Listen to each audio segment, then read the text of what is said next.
Red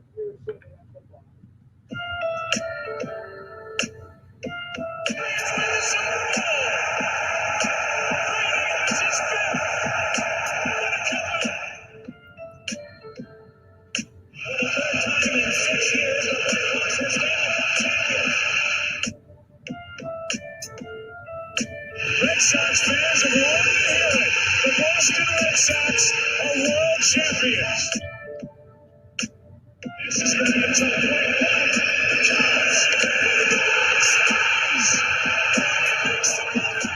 because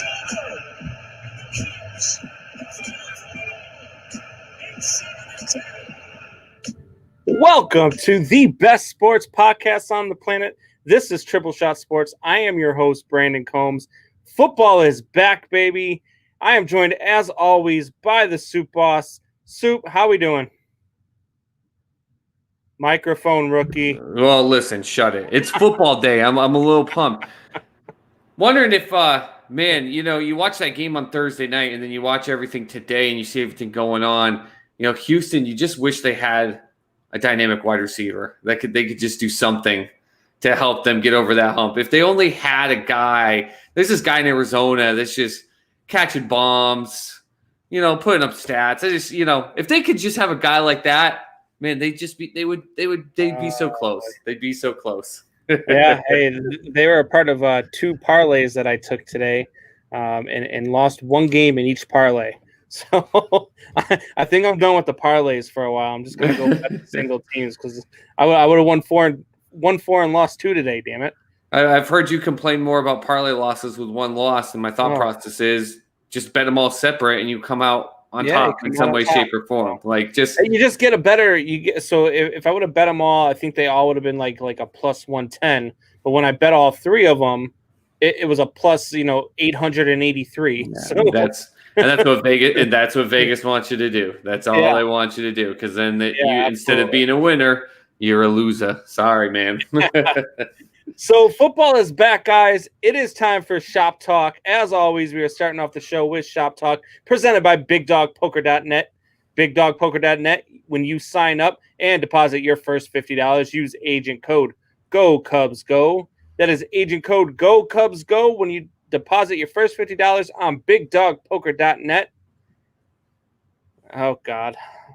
Let's go. You can't call that a big green doo-doo at least. Hey, man, like I said, it's Patriots to the day I die. I do not care. So am I sitting here thinking that they were just an overly dominant team? Hell no. I think there's a lot of issues. They should have had another touchdown. It would have made the score more lopsided. Miami is just not a good team until they get two in. Watching your team win today? No, of course I was excited watching it. I was actually excited, unlike someone I know who wasn't excited with his team. Tell me what it's like to feel excited when your team wins. Maybe you should just try it. Maybe you should just appreciate when your player throws for almost 300 yards and 3 touchdowns with no interceptions. It is easy to say when you just look at the numbers. Oh yeah, he threw for 300 yards. No, he was hot garbage. The entire game. Even his completions. Receivers had to go and make plays and go get them. He was missing his completions. You know how hard it is to miss your completions? I've got a buddy who messaged me during the 49ers game, and he knows that you're a fan, and he said, listen, you need to tell him I would rather take Mitch Trubisky over Jimmy Garoppolo. He's not even a Niners fan. He just thinks that he's hot garbage. Listen to me. I will take Jimmy Garoppolo in a wheelchair, paralyzed from the waist up, over Mitch Trubisky. I love it. He is absolutely abysmal. I watched the entire game today. I was taking notes all over the place. I started counting all the missed passes, even the ones that are complete, because he had some passes that were just off the mark that Allen Robinson and all these guys were going and getting. Jimmy Graham went and got one. He almost got Cole Kmet killed in his first game in the NFL. Cole Kmet almost got murdered on the maybe he's just trying to welcome him to the NFL. Like, get prepared, bro. You're going to get hit hard. Underthrew the ball by 3 feet and almost got his head taken off. All he had to do was put it in his chest, and he falls into the end zone. But no, he underthrows it. Cole Kmet has to bend over, and as he's bending over, he almost gets his head taken off. Listen, this is a Mr. family friend. This is a family friendly show. Let's not bring No, up people bending over. absolutely not. Okay? Absolutely Especially tight ends. We shouldn't be talking about tight ends bending over.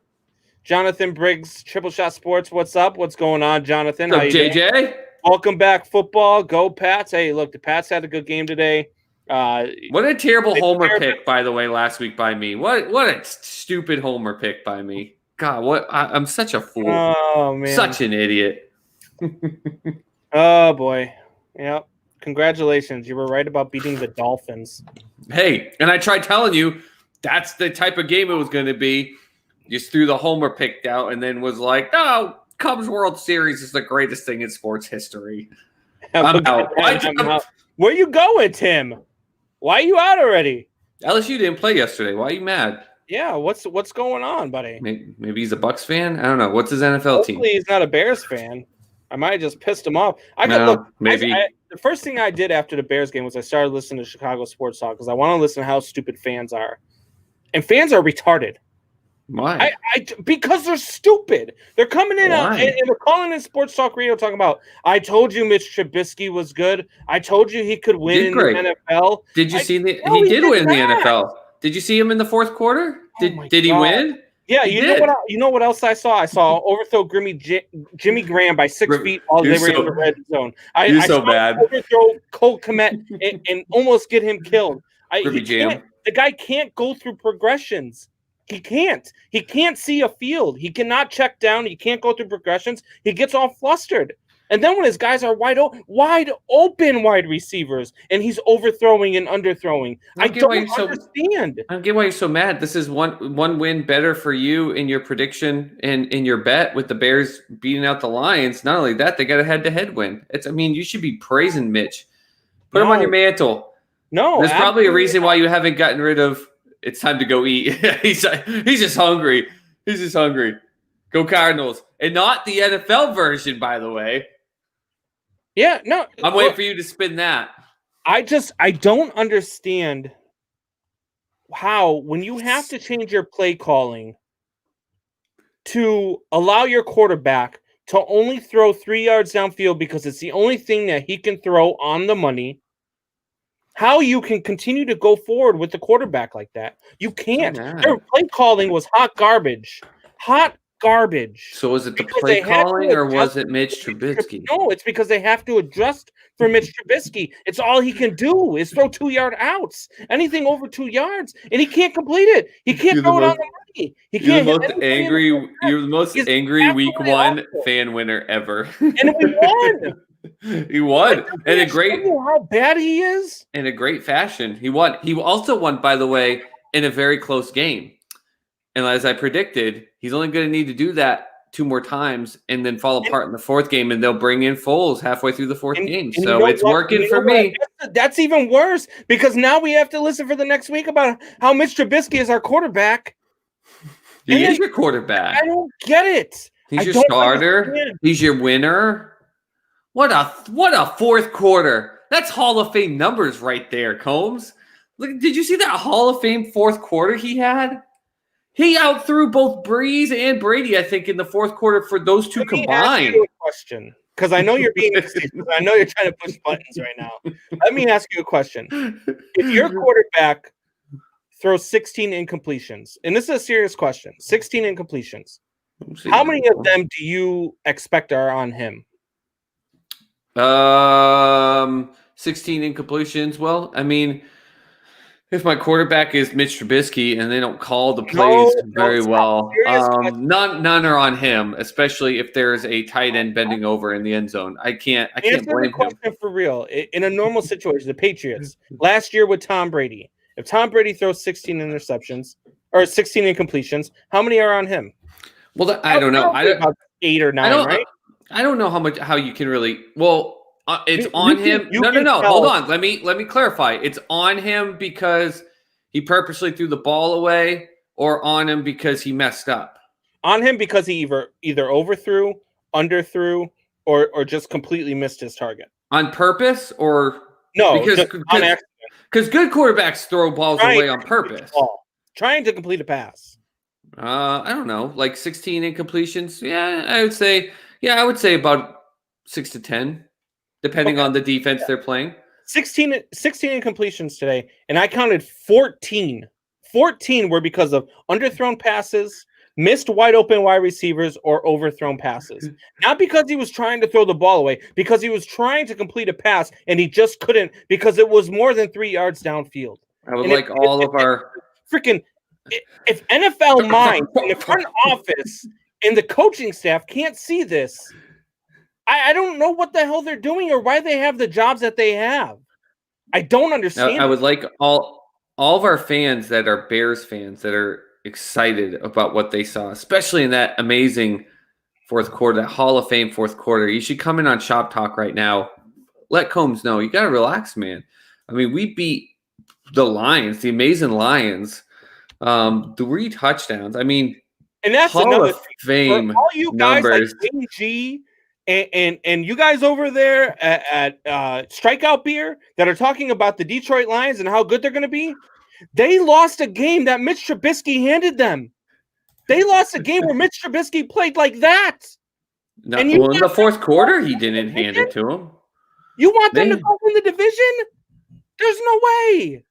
There's no way this team is winning 9 games. Listen, ESPN said it perfectly. He missed targets, sailing some high and leaving other behind teammates until it mattered most. And in the end, that's what you need from your quarterback that's going to lead you to the Super Bowl, Combs, until it matters the most. I mean, I hate you so much. That's where it matters. I hate you so much right now. They're down by 17. No, and just come back.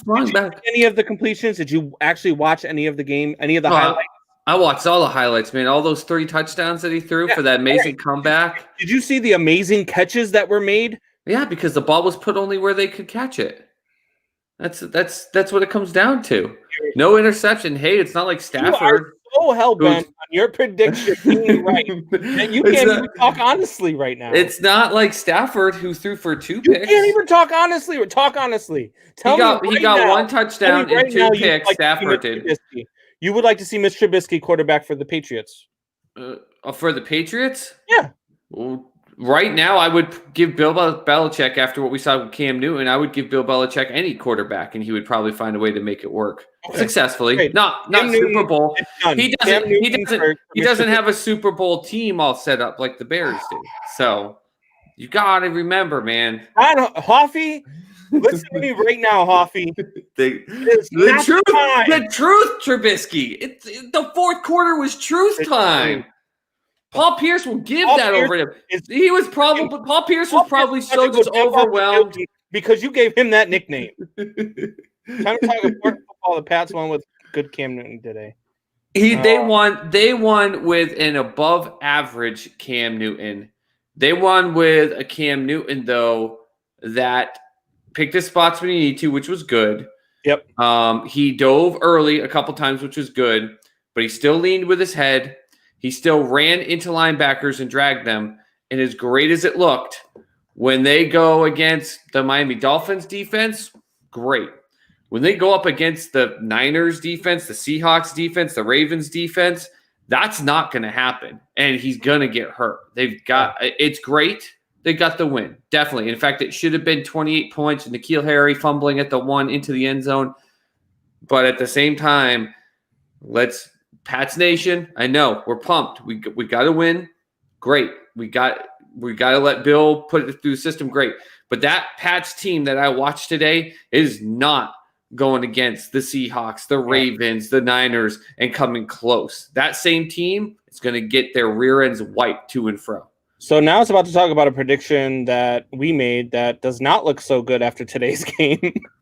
We both have the Philadelphia Eagles winning the division. Woo! Man, oh man, do they look bad today, man. Ron Rivera, by the way, the coach who is battling cancer. Like, how can you not root for this now?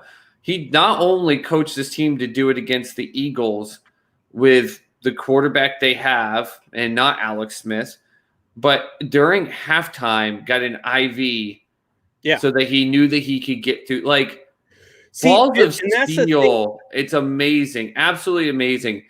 But I've said it. Hurts is not going. I mean, not well. Hurts is going to come in and end up taking that team because I thought because Wentz got hurt. I'm surprised he didn't get hurt today. They sacked him 8.5 times. They murdered him. Somehow he was standing at the end of the game. But if that happens again against, let's say, the Giants, you telling me you think you're pissed, Combs? I know Philly fans. If let's say they do that against the Giants, there's going to be an all-out war for his head. I know they were all going into the season like, that's our franchise quarterback, and we made our choice. We got rid of Nick, and blah, blah, blah. They're going to lose their ever-loving minds if they haven't already. That was, you were up by 17. You had Dallas Goedert actually going out there and showing that, hey, you don't know what's going to happen with Ertz. Here's your future. You had some good stuff happening. The D-line was doing what they needed to do. And they came at a halftime, and you made no adjustments. Just because you're playing the Washington football team, you make adjustments. You're only up by 17, and they came out, and the the football team's plan moving forward was, let's just go eat Carson Wentz alive. And that was it. And that's what they did. And it was a beautiful piece of work. And Chase Young, by the way, arrived game 1. I already said he's going to be the defensive rookie of the year. I mean, just fan-friggin-tastic by him. But how can you not root for that and what they're doing? And that's what pisses me off the most about the Washington not Redskins anymore. Daniel Snyder makes it so that I don't even want to root for a guy who is winning while battling cancer. I don't want to see that guy win. I don't want. If Daniel Snyder wins, we all lose. Well, no, but here's the thing. It's about time. Like you're right in that aspect, because if they win, it's going to kind of shovel some stuff under the carpet, right? But there needs to be, like, there's still an investigation going on.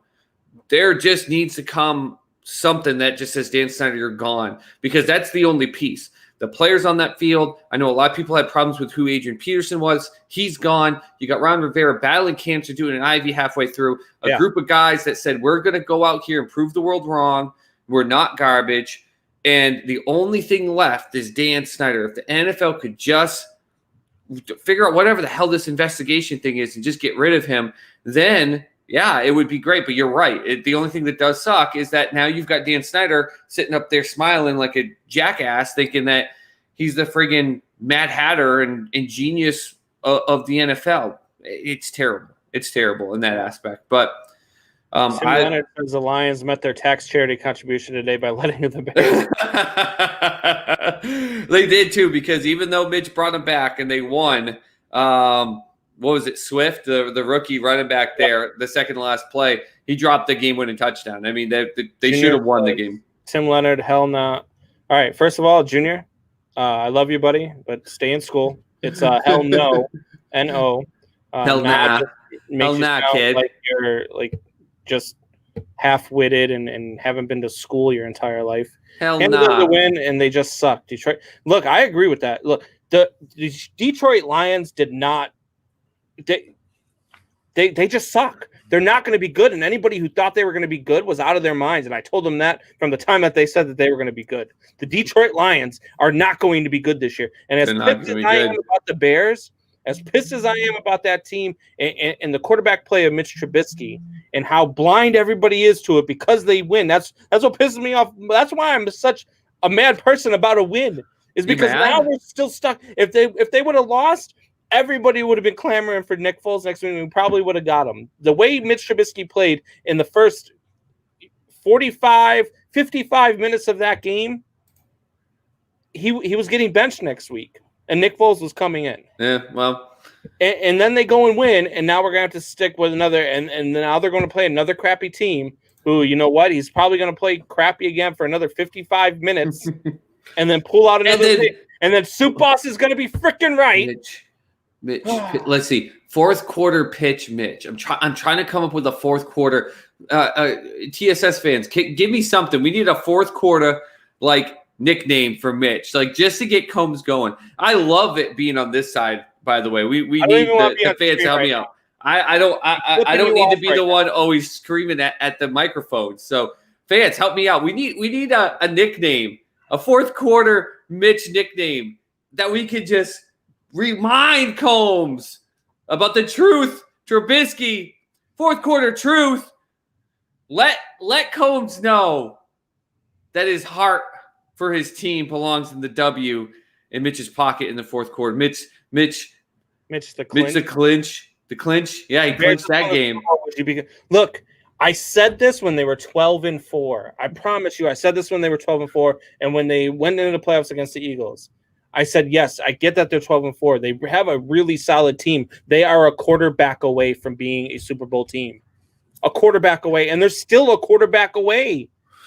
Even when they were 12-4, he was playing awful, but the defense was so damn good. And that's what it was today. The defense played really well today. Yeah, they got 2 picks off of Stafford, who's a great quarterback.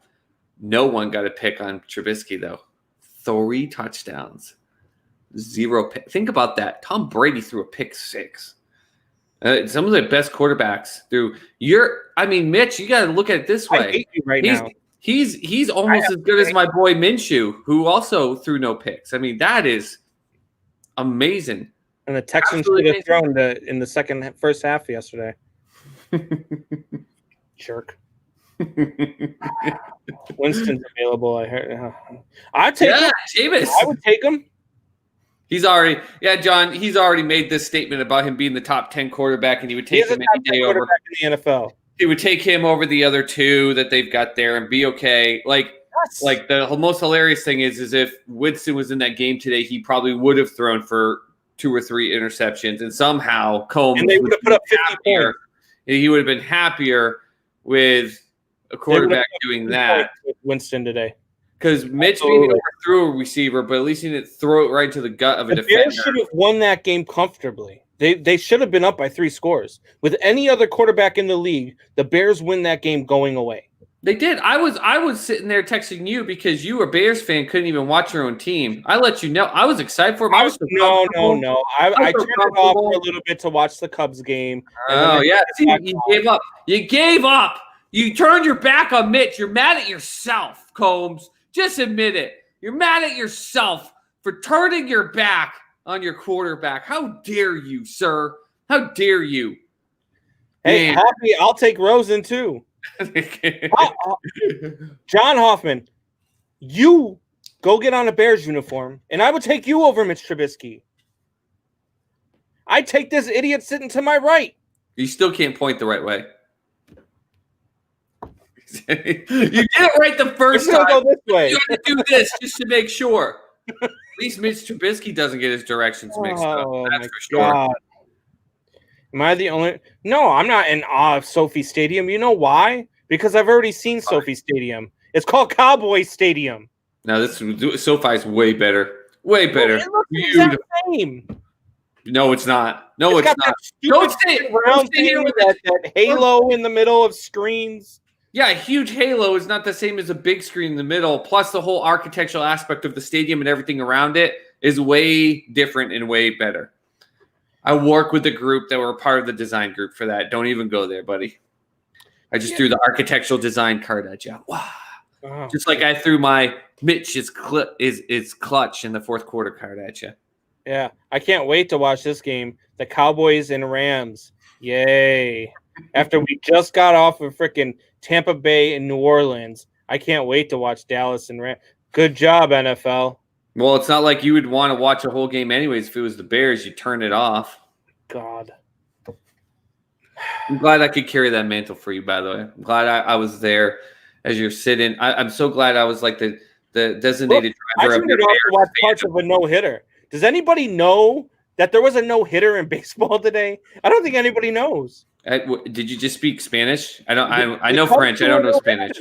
Alec Mills threw a no-hitter today. Complete game no-hitter. Alec effing Mills. Put some respect on his name. Yeah. What? He did Alec what today? No hit. He did what today? Brewers. No hits. I love that game of stickball, but today is not a day that it'll matter. You know how many no-hitters have been in baseball this year? You could throw a perfect game today and also be a batter and say screw the DH and jack 3 home runs as a pitcher. I wouldn't give 2 craps today. No offense. Don't care. Not today. Bears fans should only watch the fourth quarter of game 6. That's all that matters, baby. It's not It's not how you start the race, it's how you finish it. It's how you finish it, man. I mean, who gets the checkered flag. I hope to God that when the Bears finally release Mitch Trubisky at the end of the season, because it will happen, when the Bears finally let go of Mitch Trubisky, I hope to God that one of your teams sign him. Anybody. I don't care if it's Tim's. I don't care if it's Hoffy's. I don't care if it's your soup. I don't care whose team signs it. I can't wait to watch another team have to go through the misery of this crap. It did win. Comeback win. 3 touchdowns, 0 interception. Amazing performance by your quarterback. It's a win. It's a win. It puts you past the Minnesota Vikings, for crying out loud, who we both picked to win the division. You're better than the Vikings right now. Why are you so mad? So mad. No need for it. I never get mad. He's best 7 minutes quarterback. 7-minute Mitch. That's what we'll call him. 7-minute Mitch. Let's go, baby. Yeah, he's no Mitch the clinch, that's for sure. He's got something he gets to go home with, like a nice souvenir, like when you go to an amusement park and you buy that $300 souvenir, like that's cool for him and it's going to be really cool, but he's going to go home and go, what? Mitch Trubisky did what? And he's going to rewatch that and go, wow, thank God he played today because, I mean, just far better than what I could have done. In Madden we trust. 7-minute Mitch. Yeah. Make that hashtag happen. Everyone in Shop Talk moving forward. Hashtag 7-minute Mitch. Let Combs know that his negative mindset for his team's amazing success cannot get around the impenetrable wall that is 7-minute Mitch. All right. Amazing. We're going to take a quick break, and when we get back, we're going to go through the rest of the games in the NFL. Combs is going to go scream in a bucket. No. I'm just going to finish mailing that mail bomb. 6.5 minutes longer than Combs. You damn right. 6.5 minutes longer. That's 6.5 minutes more than I need. Chicago Sun-Times. What quarterback controversy? Tim Leonard. Mitch Trubisky leads Bears to stunning victory. Tim Leonard, you take that down right now. 7-minute Mitch. Combs loves Mitch. 7-minute Mitch. Combs loves. Let's get it going. Do you know what his rating was today, sir?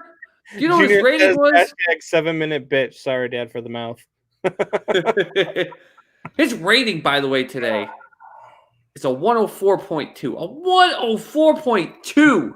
That is better than the career average of the GOAT Tom Brady. 104.2. 104.2. 242 yards, 3 touchdowns, no interceptions. 104.2. 7-minute Mitch. Let's go, Bears!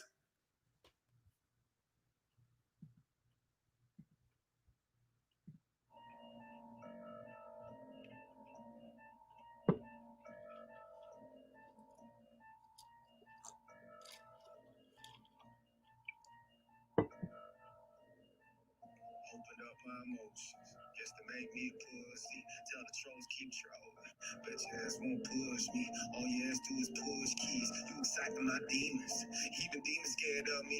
Holy fight when I'm sleeping. God, why am I breathing? Got no rhyme and no reason. That's the reason I rhyme. Niggas finding my season. I ain't tired of y'all eating. I'm just tired of me stopping. Actually, I'm being honest. I'm just tired of being accomplished. I'm over in the hole of your whole operation. I run out of patience and run out of pages. To write that I run out of pages. I jump on the mic and go nuts on the stages. I'm fucking amazing and nothing amazes you motherfuckers anymore. Cause my cadence is never stay the same. Don't ever say my name. The hell out my way. Got the devil in my head. The devil's in my brain. I go, whoa. No.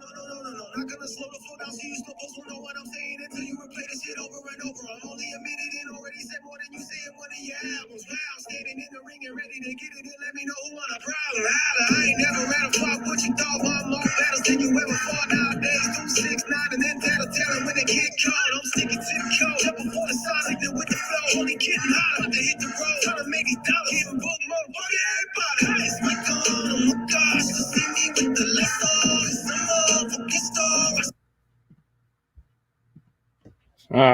we are back. That was Mises with Notice. That man, dude. If somebody I don't know why he is only on YouTube. I don't know how he hasn't done collabs with big name guys like Eminem, and he can absolutely spit with the best of them. I don't know. I see a right thing right now on the news about a collaboration with him. Talk to him, Mitch. He's going to be doing it with Mitch. Him and Mitch are going to just be collaborating like crazy. And now he's never coming on the show because you just.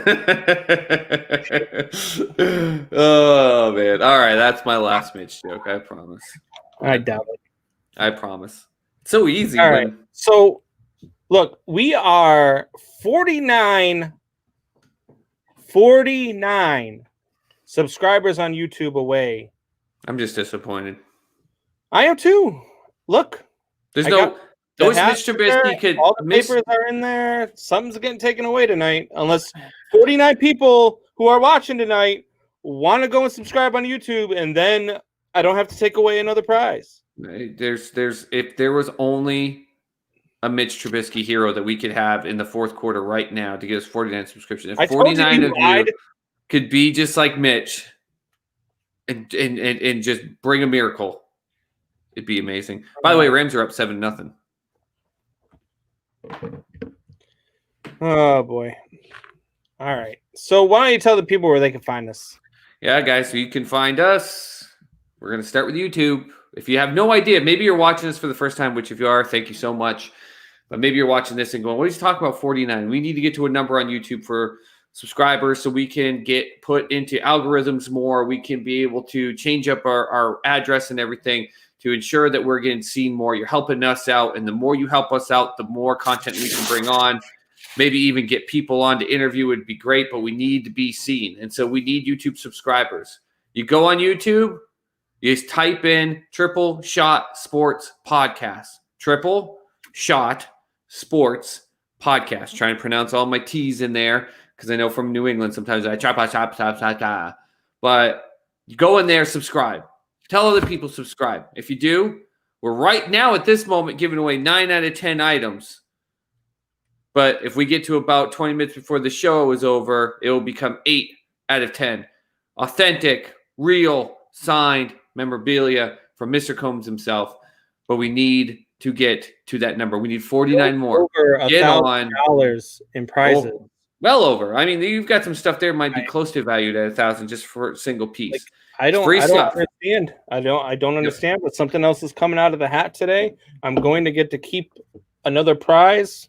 I'll probably just end up selling it anyway, so you guys are helping me make money, but I mean, I'd rather give it away and let you guys do it. I mean, you could either keep it, hang it up, decorate your man town, your woman town, whatever you want to do. You could trade it for an authentic on-field Mitch Trubisky signed jersey and know that you value. We're about to do the rest of the show with you on mute. But seriously, guys, YouTube, Triple Shot Sports Podcast. All we need is to subscribe. This isn't a get deep in interaction with us. This isn't any of this stuff. Heck, though I'd prefer if you did go ahead and watch us on YouTube because you could still get your comment slide put on here from there. If you go on YouTube and you're almost never on there and you just hit the subscribe for us and walk away and only watch us through our feed on Facebook, that's completely fine. We are 49 people away. We just need it. And I know Sports Soup, we're now over 700 people. We're driving towards 1,000. The fact that we can't get 49 more people to hit subscribe, to have their friends subscribe, heck, go to people that may not even know us yet. And I'd love for you to say, hey, why don't you check these two guys out? They got a good podcast. But start the conversation off like, hey, would you like some real free signed merchandise? All you got to do is click a button. So I'm not going to talk about Twitter and Instagram because YouTube is what we need, you guys. YouTube, Triple Shot Sports Podcast. Go subscribe right now. Go get people to subscribe. Try to get that 49 within a little over an hour and 15 minutes so we don't have to take away one more prize. 100 tonight, man. I'll put them all in the hopper tonight, and we'll get all those prizes and all the winners drawn tonight, and I will get all the stuff out tomorrow morning. You'll have it on your doorstep by Wednesday. Put that stress on me. Then I got to get the list of 100 people. I don't have a spreadsheet started yet. These guys haven't gone fast enough for me to deserve that. I was going to do it today, and then I was like, 50. Never mind. Yeah. Jeez. Well, so let's get into the NFL games while these guys go and subscribe on YouTube. So first game, we had the Seattle Seahawks just dominating the Atlanta Falcons. Going cross country to do so, by the way. Yeah. I mean, we both had the Seattle Seahawks winning this game. Nobody had the Falcons winning this game. Nobody thought the Falcons were good enough to compete with the Seattle Seahawks. Nope. Russell Wilson, 31 out of 35, 322 yards, 4 touchdowns, 0 interceptions. MVP. And see, this is what I don't get. He was 31 of 35, 322 yards, 9.2 average yards per pass, 4 touchdowns, no interceptions, and he has an 87.4 QBR. How did Mitch have a 104? Were you just messing with me? No, I'm dead serious. Well, you're reading it completely wrong. I don't understand what your rating is. His rating was a 143.1 today. The MVP, Russell Wilson, it was 143.1. QBR? Yeah, rating. QBR, I'm looking at it right now. It says 87.4 QBR. I don't know where the heck you're looking because I'm looking at it right now. 88.6% completion rate, 322, 4 touchdowns is 143.1. So they've got their stats wrong because you're right. How could you have those stats and it be like that? It is 143.1. That's what the rating was today. Okay. Well, at any rate, so they go in and they just dominate the Atlanta Falcons. Atlanta had some good things going for them. Gurley looked okay. I mean, 56 yards. Did score a touchdown. Broke 1 for 15. That was his longest run. Julio Jones did his thing. 9 catches, 157 yards. Calvin Ridley, 9 catches for 130 yards. Russell Gage, probably the big surprise. If anybody had him on their kidding, they're happy. 9 catches, 114 yards. So you have to be in some deep leagues to have that. I guarantee you, there's some people that are like, crap, I don't even know who this is. I got to put this guy in. Dang it! And now they're like, highly picked up free agent on the wire this week, and then next week he'll have huge. 2 catches and 14 yards. Yeah, that's just how it goes. That's how it is. All right, so then but I'm glad you brought it up first because this is my thing with Russell Wilson, and it's why I'm toting the MVP, not just because it's my pick. There is no coverage, and I'm saying this as a Patriots fan. I was so sick and tired of hearing the fact that Cam Newton ran for a freaking touchdown by everyone. Cam is back. He ran for a touchdown. Well, he's got the Patriots up. Pats fan, great. That's fantastic. He ran for a touchdown, a wide open touchdown that Mitch Trubisky he probably would have tripped and fell on his face, but he got a touchdown. Russell Wilson was lighting the freaking world on fire. And I know it's against Atlanta, but to your point, Combs, you say teams that travel cross country, it's harder. He still had to travel cross country. First week, didn't have preseason games to figure stuff out, everything like that. You see it with some rust on some other players in some other games. You know, they got to get things figured out. He went out there like they had been playing for 2 months straight. He knew everything he had to do. The offensive line protected him like crazy, but even when they broke it down, he knew exactly where to turn, where to check down, where to throw it deep. The DK Metcalf touchdown he threw was beautiful, and no one talks about it. If Tom Brady or Drew Brees had the numbers that he had today in that game, the world would have lost its GD mind, would have gone nuts. And no one talks about it with Russell Wilson, and I don't get it. So I appreciate you leading it off with that because he needs more attention. The fact that here's a stat for you guys, our fans. Russell Wilson, Mr. Combs, do you know this? How many MVP votes total in his career has Russell Wilson received? Since you're asking the question, I'm going to guess it's 0. But it's absolutely 0. He has never received even 1 MVP vote. That's a disgrace. This man is going to light this league on fire this year. And if he doesn't win the MVP, if he keeps having games like he had today, that's why I'll boycott the NFL, not for other crap. Just insane. So good. So good. Yeah. Love him. Absolutely. And you know, that is an interesting point that we bring up. They went cross country. They didn't have any game film. And that was one of the things that I said today was that there is going to be some things that happen this week that we just didn't see coming. There are going to be some things that happen this week. It's going to be like a college week where you're going to have upsets. You're going to have ranked teams losing to non-conference teams. That's just It's going to happen today. And one of those games, it absolutely blew my mind. The Green Bay Packers went into Minnesota and just absolutely annihilated them. This game What a was not as statement. close as the score indicates either. It was a 43-34 finish, but this game was not that close. Vikings put up Absolutely 24 in the annihilation. fourth quarter. I mean, it was bad. Green Bay went out and Aaron Rodgers picked apart that secondary in Minnesota. I mean, he absolutely ate them alive. Yep. Those rookies in Minnesota, I mean, they've got a lot of work to do to, come back from what happened to them today, because Aaron Rodgers made them look like rookies. I mean, that's exactly what they are, but you can't look like that in the NFL. And you can't get picked apart like that if you're going to win ball games. And if you're going to be as good as people think you're going to be, including myself and Soup Boss, you cannot have showings like that in the NFL, because you'll get exploited. And once you're exploited, teams are going to pick you apart. Good quarterbacks are going to pick you apart, like Aaron Rodgers did today. Yeah, Aaron Rodgers just showed why, that even though there's some questions about his status in the lore of where he is in the GOAT status and all that stuff, it doesn't matter. This is a Hall of Fame, top level, one of the best of our generation quarterbacks, and he has the wherewithal to understand there's a weakness on this team. And it's a secondary. You know darn well that coaching staff saw that too. And it's the only thing I've talked to Skull Nation on Sports Soup, especially. My only fear in my excitement for Minnesota is that secondary. I mean, one of their biggest hopes in the secondary is an undrafted. And I'm a Texas guy, but I hear them talking about this undrafted kid out of Texas. I'm like, there's a reason he went undrafted.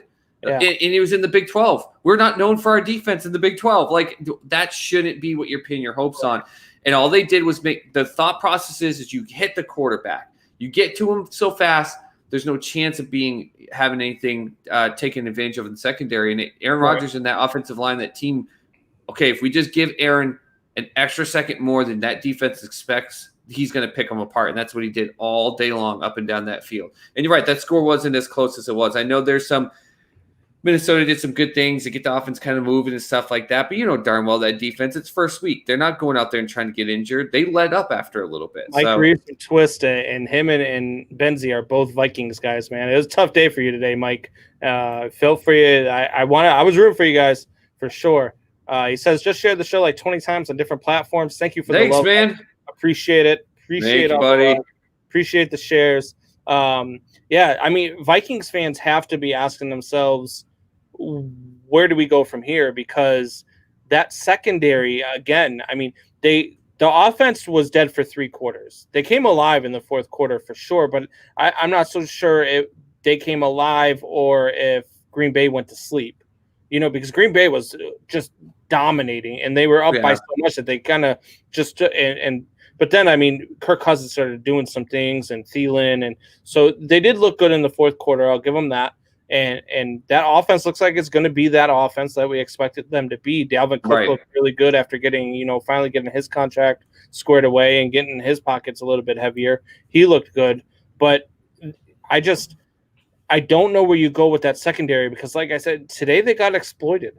Yeah. And if they don't fix that in a hurry, they're going to be in trouble for the next couple of games until they can get that fixed. And the bad thing is with them facing the Packers and Rodgers, is like you said, we don't have any game film, right? So a lot of these we're going to get those big upsets like we saw in college football, and we watched the Washington football team pull a huge upset, and people are telling me Jacksonville pulled a huge upset. Shut up, that wasn't an upset. That's my boy there. But here's the thing, though, is if you play against a dynamic team like that exposes you just gave the next 15 opponents you have now the footage for the rest of the season that they need to try to find a way to exploit you. They need to make adjustments. They got to find a way to either get that secondary some help or to shift some things around where they're not so exposed. Easier said than done in today's NFL. Once you give even halfway decent NFL teams film to show how they're going to exploit you, they're going to do everything to wrap their game focus on that. And it's going to be hard for Minnesota to just bounce back from that. I don't think the focus of the end result of this game is what we're going to get out of Minnesota this year.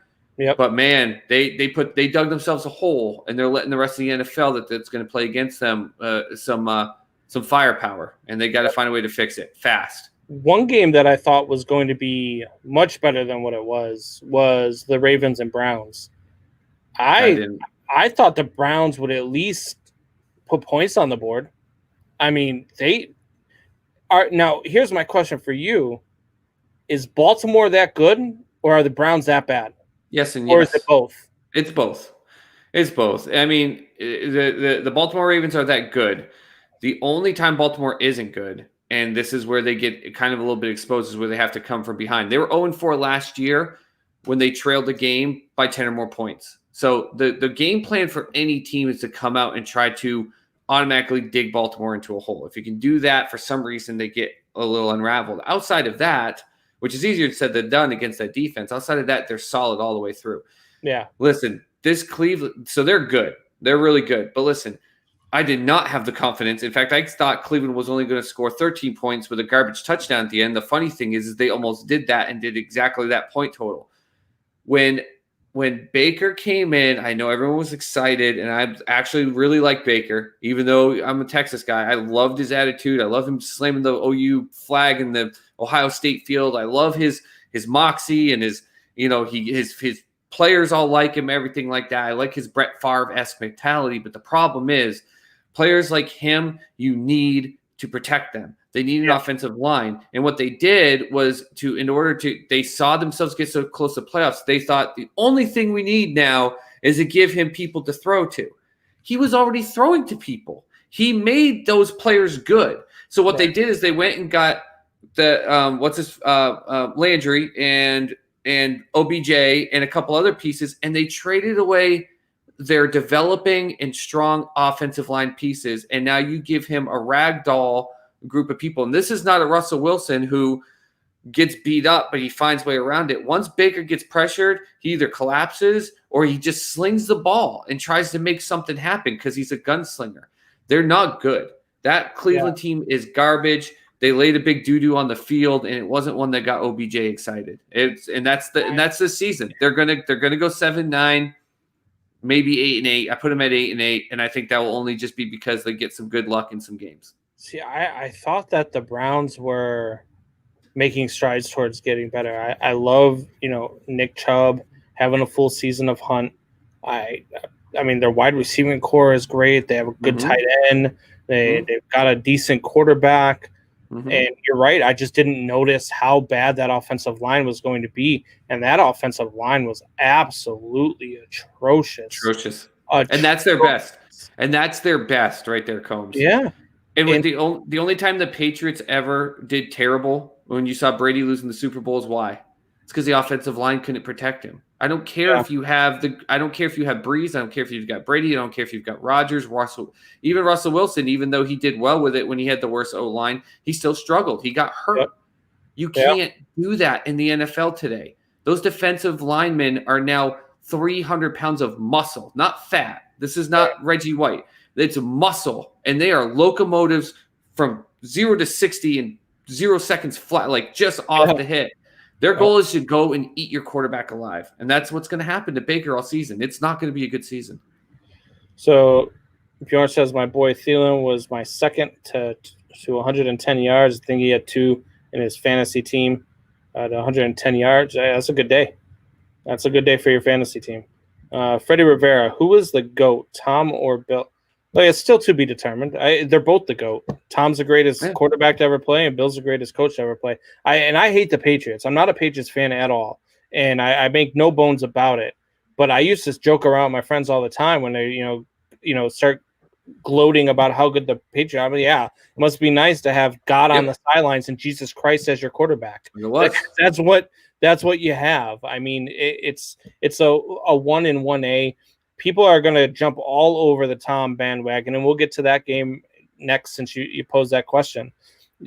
Especially with week 1 going on, people are going to be really quick to Tom Brady was a system quarterback. See, he went to Tampa Bay. And, no, both of those defense played outstanding. Both of those defenses were so good today. The Tampa Bay Buccaneers, I don't think people realize how good their offensive line is, and they got absolutely shredded today by the defensive line of the New Orleans Saints. I watched every minute of that game, and I'm telling you right now, not every minute, because I did tune into during the first quarter to the Cubs no-hitter that nobody knows about. But the what? Yeah, exactly. So, but no, the Tampa Bay Buccaneers looked good today. Tom Brady looked good today.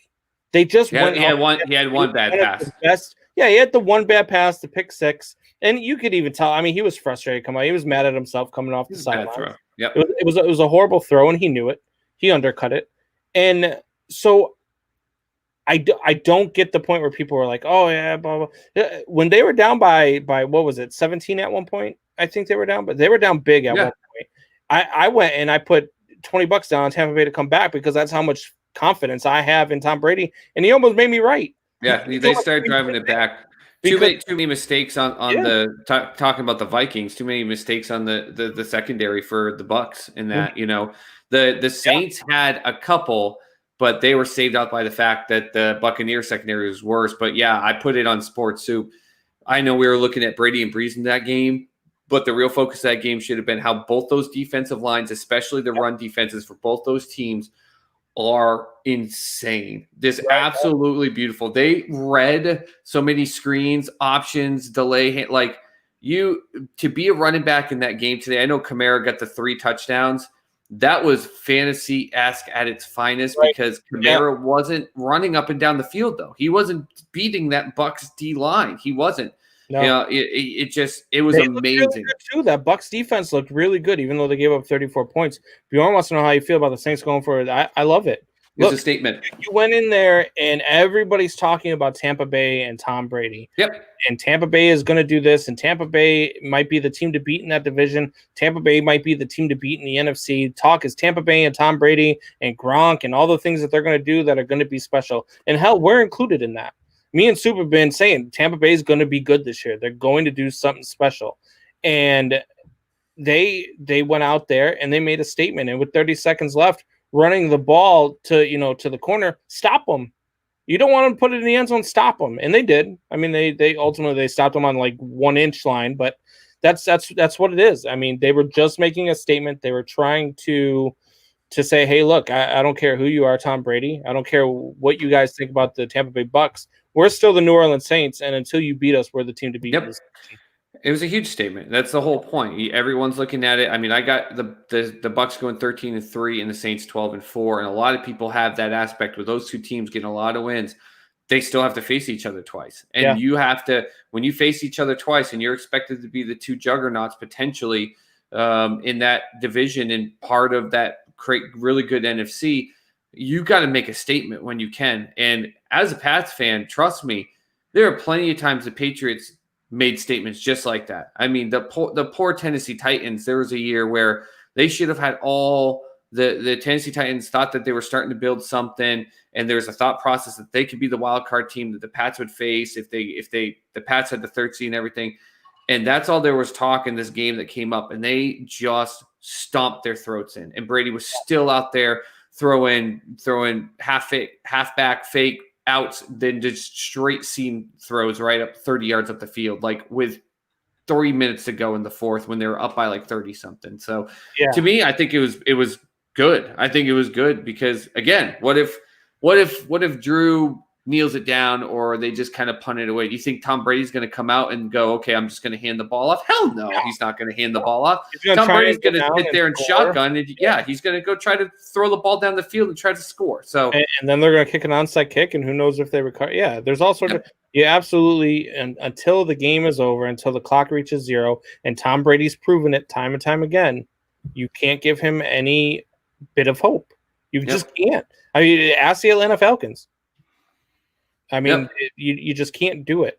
So, and Sean Payton's no fool. He knew exactly what his team needed to do. They didn't have preseason or anything like that. So all this talk was about this huge week 1, and it gave him the ability to walk into that locker room and go, not only did you beat them, you stomped a hole in them. Don't you forget that, because the next time we play them, they're going to remember it. And I want you to remember how much better you are. So this is a lot of mind game stuff.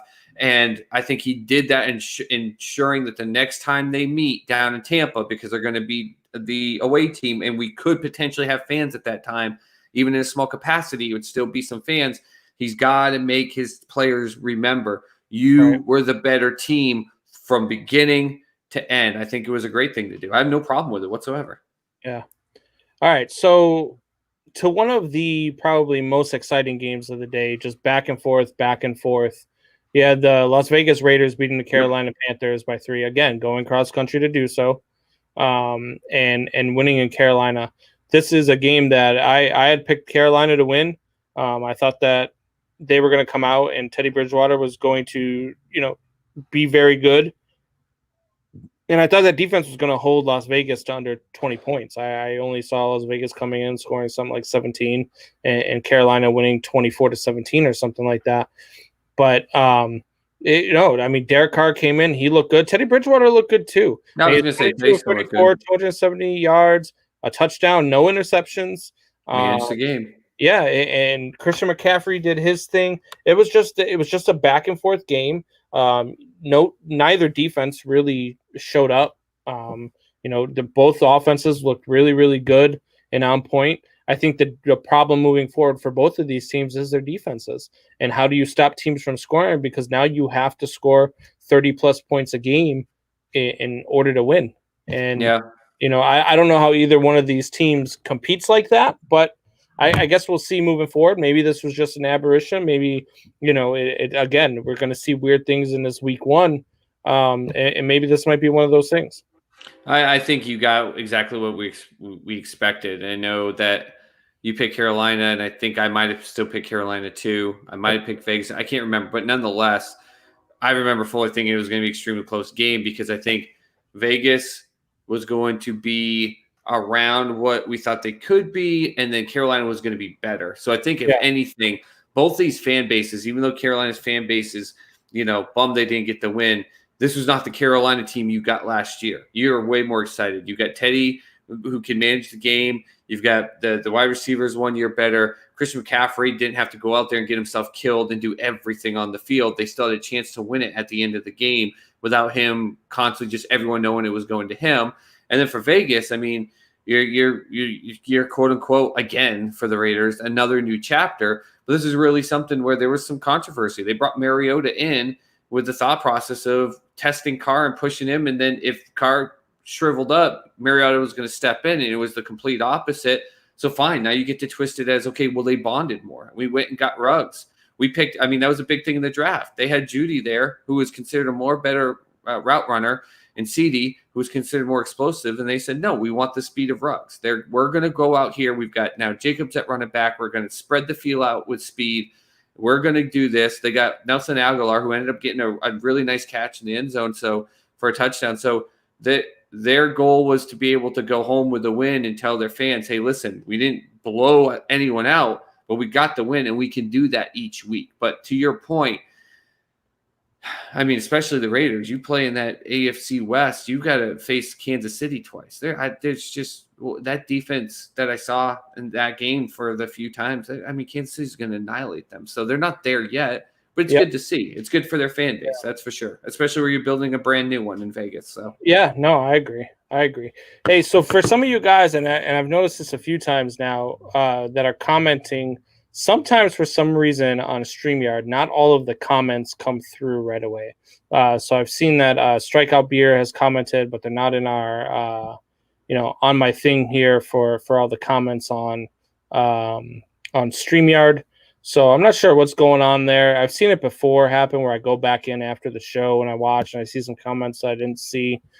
So if I don't put your comment up there, it's not just because I'm ignoring you or I don't think it was a good comment. It's just because it doesn't show up for some reason. Yeah. So Strikeout Beer and the boys were here for a little bit. Hopefully you guys are still here. Appreciate the love. Appreciate the share. Keep doing your thing. You guys are doing great things over there. You guys crack me up, man. Do you know how you might be able to get around that? You can go to our live stream on YouTube and you can comment on there, and that might pull in better. I'm not sure, but that could be a nice workaround. So for you 49 folks, of you that have commented that I haven't seen, just go on there and subscribe and then comment, and we'll be we'll be good to go. We'll see I've y'all. gotten no notifications that we've gotten any new subscribers. Man, come on, guys. Uh, Come on. Taking something away, man. Free merchandise. Oh boy. Jeez. All right, I'm going to look just to make sure. Another game I want to get into just for you. No, Just actually, we got because, two. you know, We need 47. We got two. We got two, baby. Even that's awesome. All right, now look, 47 more. You guys that just subscribed, go to your friends, go to your family, say, hey, look, I need you guys to help out here, and have them share it, and then have their friends share it, and have their friends share it. We'll get to 47 in no time. All right, so I'm gonna throw you a bone here, even though you've been giving me crap and throwing Mitch Trubisky shade my way and loving every second of it because you know how pissed off I am about it. It's just fun. The Jacksonville Jaguars went in and beat the Indianapolis Colts today. Now, for some people, they're saying that was an upset. For some people, they're saying they're surprised that happened. You and I aren't. Some people had them in their top 5 of their power rankings. Thank you for bringing that up, by the way. Power rankings. Thank you for bringing that up. Not the Jaguars. I mean, sorry, Twist, but I mean, you guys did say you were high on the Colts, and we told you were nuts, and we just didn't see what you guys were loving. And Jacksonville went in there, and they got Minshew'd, baby. Minshew mania. Hey, Leonard Fournette, how does it feel now playing with a real quarterback? How does that loss feel compared? Listen, all this they're tanking for Trevor, everything like that. With all the videos I've watched internally, that team is doing the complete opposite. To me, they shred the fat. It's not saying that you didn't give away some great talent by cutting Fournette and get rid of Njoku, all that stuff. Not Njoku, I'm sorry. But go up to Minnesota there at the end. But they got rid of people that were going to be a challenge that you had to babysit, or you're going to have to deal with the media. All they want is people that want to go in there and play. And you've got Chark, and you've got a couple of the other wide receiver kids there. You've got Eifert has come in and has given some great leadership to that team. He's not the same tight end he was, but that's what good teams do. They'll bring in a veteran to be a voice. And Gardner Minshew, for everything, it's time for you people to start realizing this is not just a ploy. The mustache thing is not just his only gig. He's been doing this since Washington State. Gardner Minshew is a fantastic quarterback. He's not your typical Tom Brady stand in the pocket type of guy. He's not your Phillip Rivers, let me sling the ball constantly, but I'm going to put my team behind and then throw my helmet up on my head. He's a team player who looks at what he can do to make the plays, but he wants to make everyone on his team better, and that gets them. And when a team buys into their quarterback, they don't have to throw for 500 yards. All they got to do is be mistake-free. And, you can do something like 95% completion rating and, 3 touchdowns and whatnot. To me, that was not an upset. They're not tanking the season. Jacksonville, I told you, they're going to go 8-8. I still think they're going to go 8-8, even though I don't think the Colts are that good of a team. They're going to go 8-8, and they're going to be a hell of a lot better than this Colts team. I'm sorry. This Colts team, to me, is not good. Phillip Rivers does not make them better. They just don't. And in some ways, I almost think that he makes them worse. You know who I think is a good comparison to Minshew, even though it's a completely different sport, and Minshew may not finish his career on the same level as this guy did in his sport? But he reminds me of a goalie from the NHL. Played for the Buffalo Sabres. Oh, Dominic Hasek. A guy who just goes into the league, and he's so unorthodox that people are like, wow, this guy's going to be awful. And then he just turns out to be like, holy shit. Yep. Because he's just unorthodox. He does what he wants to do, does it how he wants to do it, and it works. And so, look, I think that, he did good. You know who else is 1-0 this week? Well, let's see. We talked about the San Diego Los Angeles Chargers, baby. 1-0. Wow, yeah. 1-0, baby. Yeah, I picked them in that game too. Congratulations. They barely beat the Cincinnati Bengals. So what? Barely beat. Listen, I let you gloat with your Jacksonville Jaguars over the Colts, who they over under still not going to be 4 wins. Look, they went out today and they beat Cincinnati in Cincinnati, coming again, doing what? Cross country. I mean, I love how you want to gloat on that point, but the whole point I brought that up is because throughout all of our predictions, you've made it very clear that going cross country made the games nearly impossible for the other team. So thank you, I know, NFL they almost teams. all won. Thank you, NFL teams that have all done the complete opposite of what Mr. Combs Yeah. says that you can't do this week. So thank you, LA Chargers, actually, seeing I did pick this game for you guys to win for one of your 3 or 4 wins this season. Thank you for doing that, at least proving Mr. Combs wrong on that aspect. But go ahead and absolutely increase our subscription count here by the riveting Chargers versus Bengals game. I want to hear all the highlights. Jared says a lot of stuff. Jared, Minshew will fight you, and you won't even have a chance. Minshew will fight you, he says. Oh, that's a play off of Jared, where Jared says he will fight everybody. Minshew will fight you, Jared, and you know what? He will tackle you with his mustache, and his mustache will pin you. That's what will happen. Don't mess with the Minshew. I can't mess with it. Minshew mania. It's like Hulkamania, but better.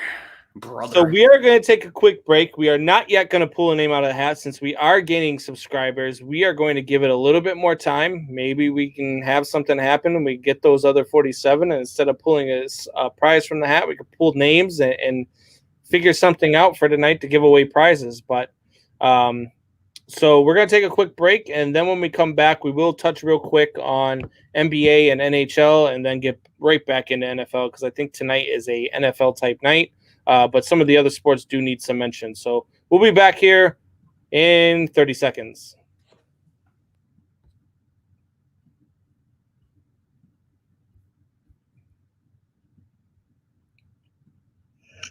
What's going on, Triple Shot Sports family? This is Brandon Combs, host of the best podcast on the planet. That's the Triple Shot Sports Podcast. Be sure to join myself and Soup Balls, Chad Louder, live for 2 hours. Yes, I said 2 hours every Sunday, Tuesday, and Thursday at 8 p.m. Eastern and 7 p.m. Central on the RTF Sports Network Facebook page and YouTube. And if you miss any part of the show, you can hear us every Monday, Wednesday, and Friday on the drive home at 5 p.m. Eastern on rtfsportsnetwork.com. All right, so we are back. Look, so as much as I love talking football, we do need to talk about a little bit of NBA and NHL. Some crazy things are happening in NHL, especially. Who the hell are the Dallas Stars? That's a great question that you should ask before every single one of their games. I mean, we talk. I mean, we say this though. You and I have said this constantly. The NHL is just not the norm. It's not the other leagues. You're looking at the quote unquote chaos in the NBA with the 3 and 4 seed going in, and yet in hockey into the Eastern Conference Finals, and yet in hockey 8 seeds friggin' find a way to win all the time. Like, yeah. But the difference is usually a team gets hot and they stick hot. Yeah. I flip a freaking coin with this Dallas Stars team because last night was the first time they played just a regular straight up game where they found a way to beat a team in a regular hockey game because they're either winning 6-0 or losing 6-0 every single time. And now they're up 3-1 and Vegas has their backs against the wall. Can anybody beat this team 3 straight games? The way they're playing right now, can they go out and lose 3 straight games? I mean, Tampa Bay might be able to, but God, I wouldn't even want to do it because Khudobin actually finally showed up in a goalie mindset where, I mean, if you don't know what's going on, or if you didn't get to, if you're a hockey fan and you didn't see that game, at one point they were up 2-1 last night, and this is where I knew, the goalie magic may be just right for Dallas because they had a 5-on-3 at the end of the game. Las Vegas did. Yep. They set it up perfectly where he looked one way, they set the screen, they came to the point, and a straight slap shot in a wide open part of the net. He stuck his mid up, just like this. Like this is the net, open net, and he just went like this, blind, caught it, and acted like it was nothing. Just gently tossed it back to the ref. Like that's a scary thing for any team having to face another team is when their goalie is that dead on. And Khudobin was just. He proved that, okay, maybe they can win these tough ones. And I mean, I really thought I had Las Vegas losing a couple to them because that's what Dallas has been able to do to win those 6-0 games. But they proved last night, and they're proving right now, this may be something different. They may be putting it all together at the right time. And we may end up seeing a Tampa Bay, Dallas Stanley Cup, which no one predicted. I don't care who you are. No one predicted it. And it might end up being one of the most entertaining finals we've had in a long time. You know what's funny is that Junior asked me a few weeks back. He's like, "So who do you think got playing for the Cup?" I was like, "Well, to be honest with you, I think it's going to be, this was after Tampa dispatched the Bruins. I said it's probably going to be Tampa and Vegas." I said, "But watch us get something stupid like Dallas versus Tampa or Vegas versus the Islanders." And here we are. And we got one. We're really close to having the Dallas Stars versus the Tampa Bay and Lightning. And I mean, I was really hoping for the Island. Could you imagine if we ended up with Tampa Bay versus the Island, or I'm sorry, Dallas versus the Islanders in the Stanley Cup Finals? That would be. I mean, too big. It would be horrific for the NHL. Now, for the NHL, what would actually be horrific, what's crazy is as good as Las Vegas and Tampa Bay both are, if those were your final two, you and me as hockey fans would be pumped. That would not be good for the NHL. Those are two markets that don't give two flying crap. I mean, Vegas has actually shown good support. Vegas has a lot of support. They have a lot of support, but it's still not the media markets of Dallas. If it was Stars and Islanders, even though those are not as good of two teams compared to the other two, those are two huge media markets that the NHL could at least go, okay, phew, we can get something out of this a little bit more. So the fact that we are looking at Dallas playing Tampa Bay, I think the NHL is like, okay, Tampa Bay has been doing this. They've gotten some fans excited, but at least we've got the Dallas market. Because me living in Oklahoma City, trust me, I never hear anything. In 6 years down here, I came down here and they had one farm league, the Barons. I got so pumped. I found out I showed up and they had 3 games left because they were getting pulled. They were getting dismantled. No one here listens or talks about it. It's never been on radio. And what do I hear Thursday when it should have been about the NFL opening? They start talking about hockey because the Dallas Stars. And I was like, all right. I mean, the NHL's got to look at that and be happy. I'll never, ever gamble on hockey because I won't anymore. I stopped. You don't know because I asked you before this series started. I say, I know Dallas is playing hot, but any chance to beat Vegas? Nope. You know what I mean? And I think I asked you before. I said, does Dallas have a chance in this year? Nope. Dallas against Avalanche, I thought that I did think it was but in this one, I had the best team in the West at the time. If you remember, I thought Colorado, but Dallas is just that team. Now we can't even say we want to say, Dallas versus Tampa Bay. Tampa Bay is going to run away with the Stanley Cup. No, I'm not now. We don't know. That's why I love this game. I came up 50-50 flat finally on my betting for the playoffs this year for hockey, and I said I'm done. I'm not betting on the rest of it. Not just because the Bruins were out, but Mitch and smells minty fresh. Hey, by the way, Tim Leonard, thank you. That's not only a YouTube comment, but it's a YouTube comment because I got a notification that he subscribed on YouTube. So we got one, baby. Attaboy. Thank you, sir. Hey, Professor Leonard. There you go. Love it. Oop, in fact, it's bringing up. I don't know if I've got voice streaming on my laptop, but when the Bears win, don't mess with Combs. When the Bears win, it doesn't make him happy. Oh, my God. Look, I'm happy that they won. I just don't like the fact that because they won, you wanted them to play the game.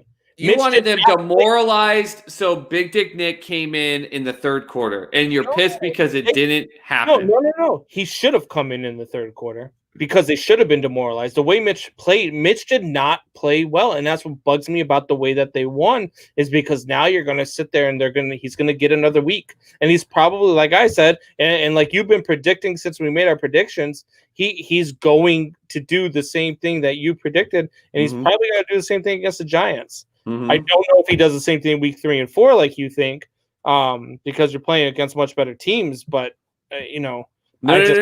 Close game week 3. Week 4 is where the wheels fall off, and halfway through the game, Nick comes in. So that's That's where I'm there. Oh, look at more juniors on YouTube. Hey, more YouTube peeps. Nice. I heard Dallas is calling in Mitch for 7 minutes in the third.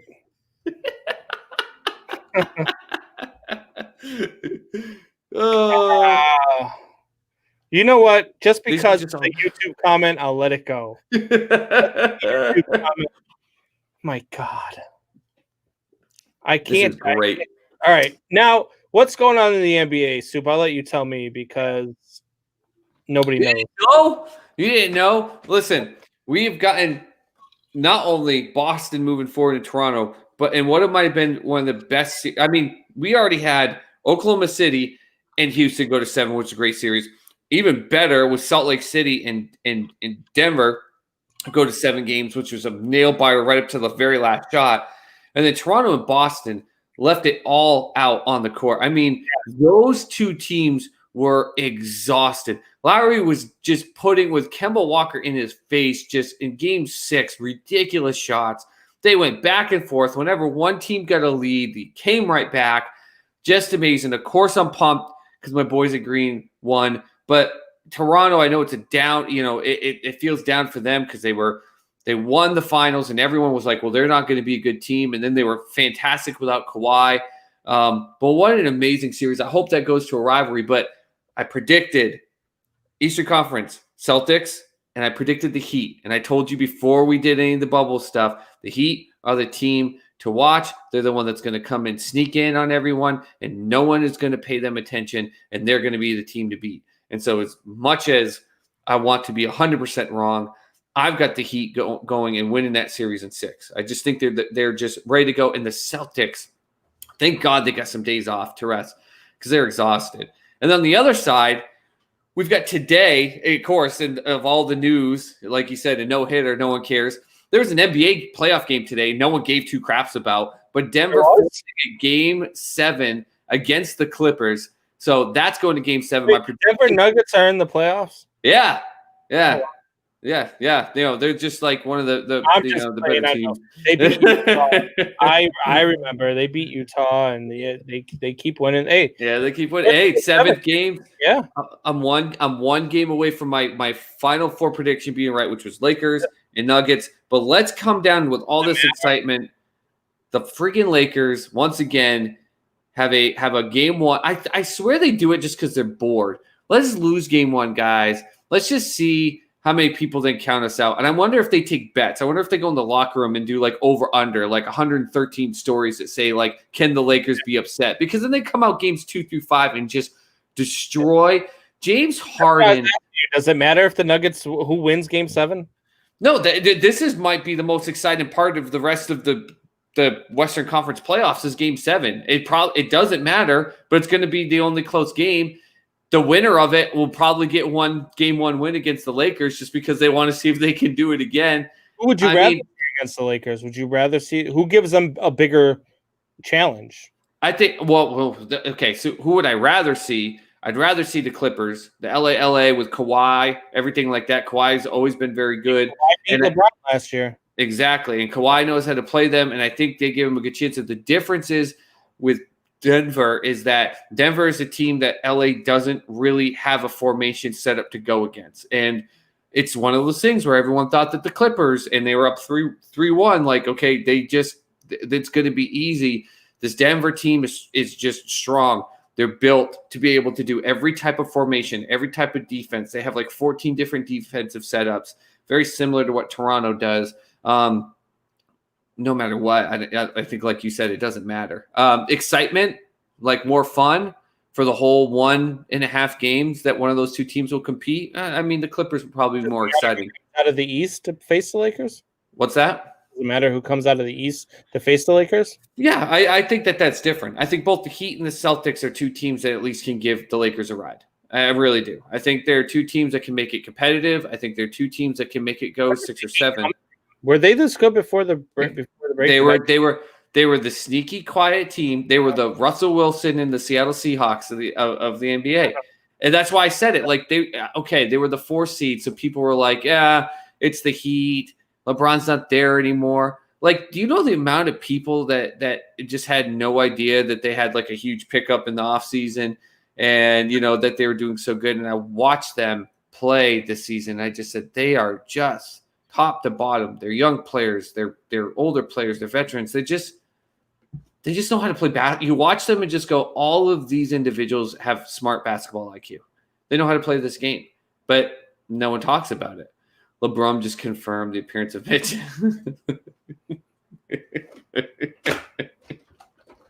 7-minute Mitch. Transition to the loony bin.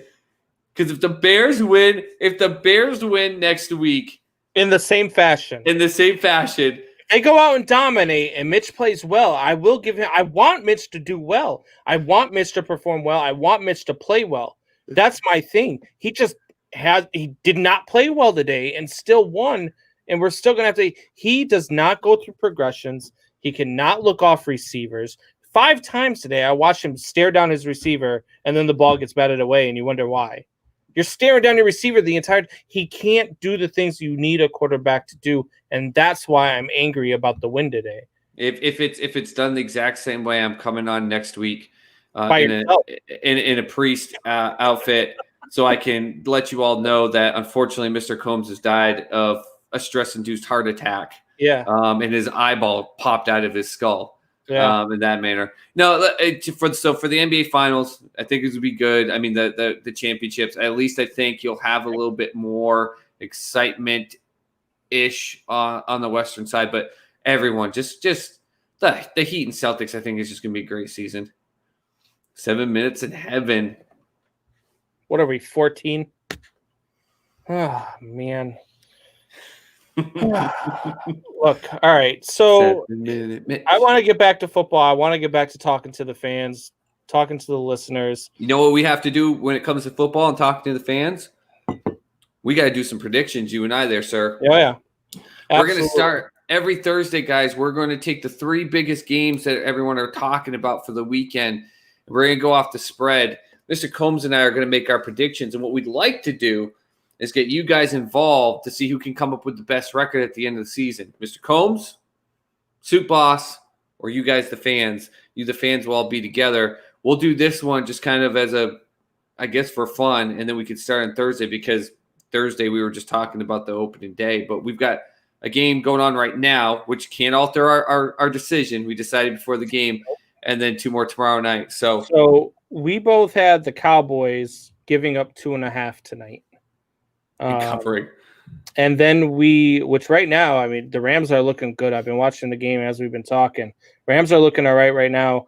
Cowboys still have not kicked it into gear, so that one looks a little scary. Then we have the 2 Monday night games. So we decided to go against the spread. Soup, who did you pick? Steelers, Giants. Steelers, Giants. I've got the Steelers covering that. The Giants are no good. They're not good, guys. And the Steelers are going to be good. They would have made the playoffs under the new playoff seeding if it was this year, and that was with statistically the worst quarterback in the NFL last year. Ben Roethlisberger, I know he's older. I know he came off a hurt season, but he's a far better quarterback than Mason Rudolph, and they're going to win that game by at least 10 points. Yeah, I have the same thing. I have the Steelers minus 5.5.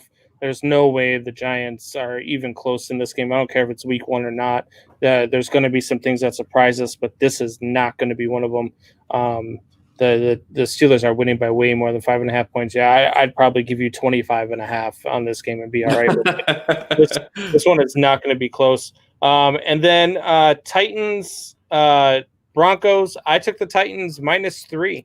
I don't mind giving up the points here. I don't think the Broncos are that good. But this could be one of those games. This is one of those ones where I went back and forth before I made my decision. But I just don't think the Broncos are there. And I think the Titans are ready to prove that last year wasn't a fluke, or at least tried to anyway. Yeah, and we talked about this, and I kept going back and forth. And just to be different than you, I'm going to take the Broncos. But when we've gone through the show, the reason I'm going to take the Broncos, even though they lost Von Miller and they lost one of their wide receiver pieces, a couple things. A, Judy is just a beast. He's just a route runner. It's a dream. He's going to make Drew Lock look even better. Drew gets to come in there knowing he's the starter. But here's the real reason is that I think the evening force of this is that we haven't had any preseason games. They're playing in Denver. Bears win in the fourth quarter next week. That's a guaranteed bet. That's a guaranteed stamp Bet. No, I just thought about it. There's been no practice, and at least the Broncos have been practicing 6 weeks or so in the Denver Heights, whereas that's not happening for Tennessee, who's out on the East Coast, and they just flew in a day or two ago.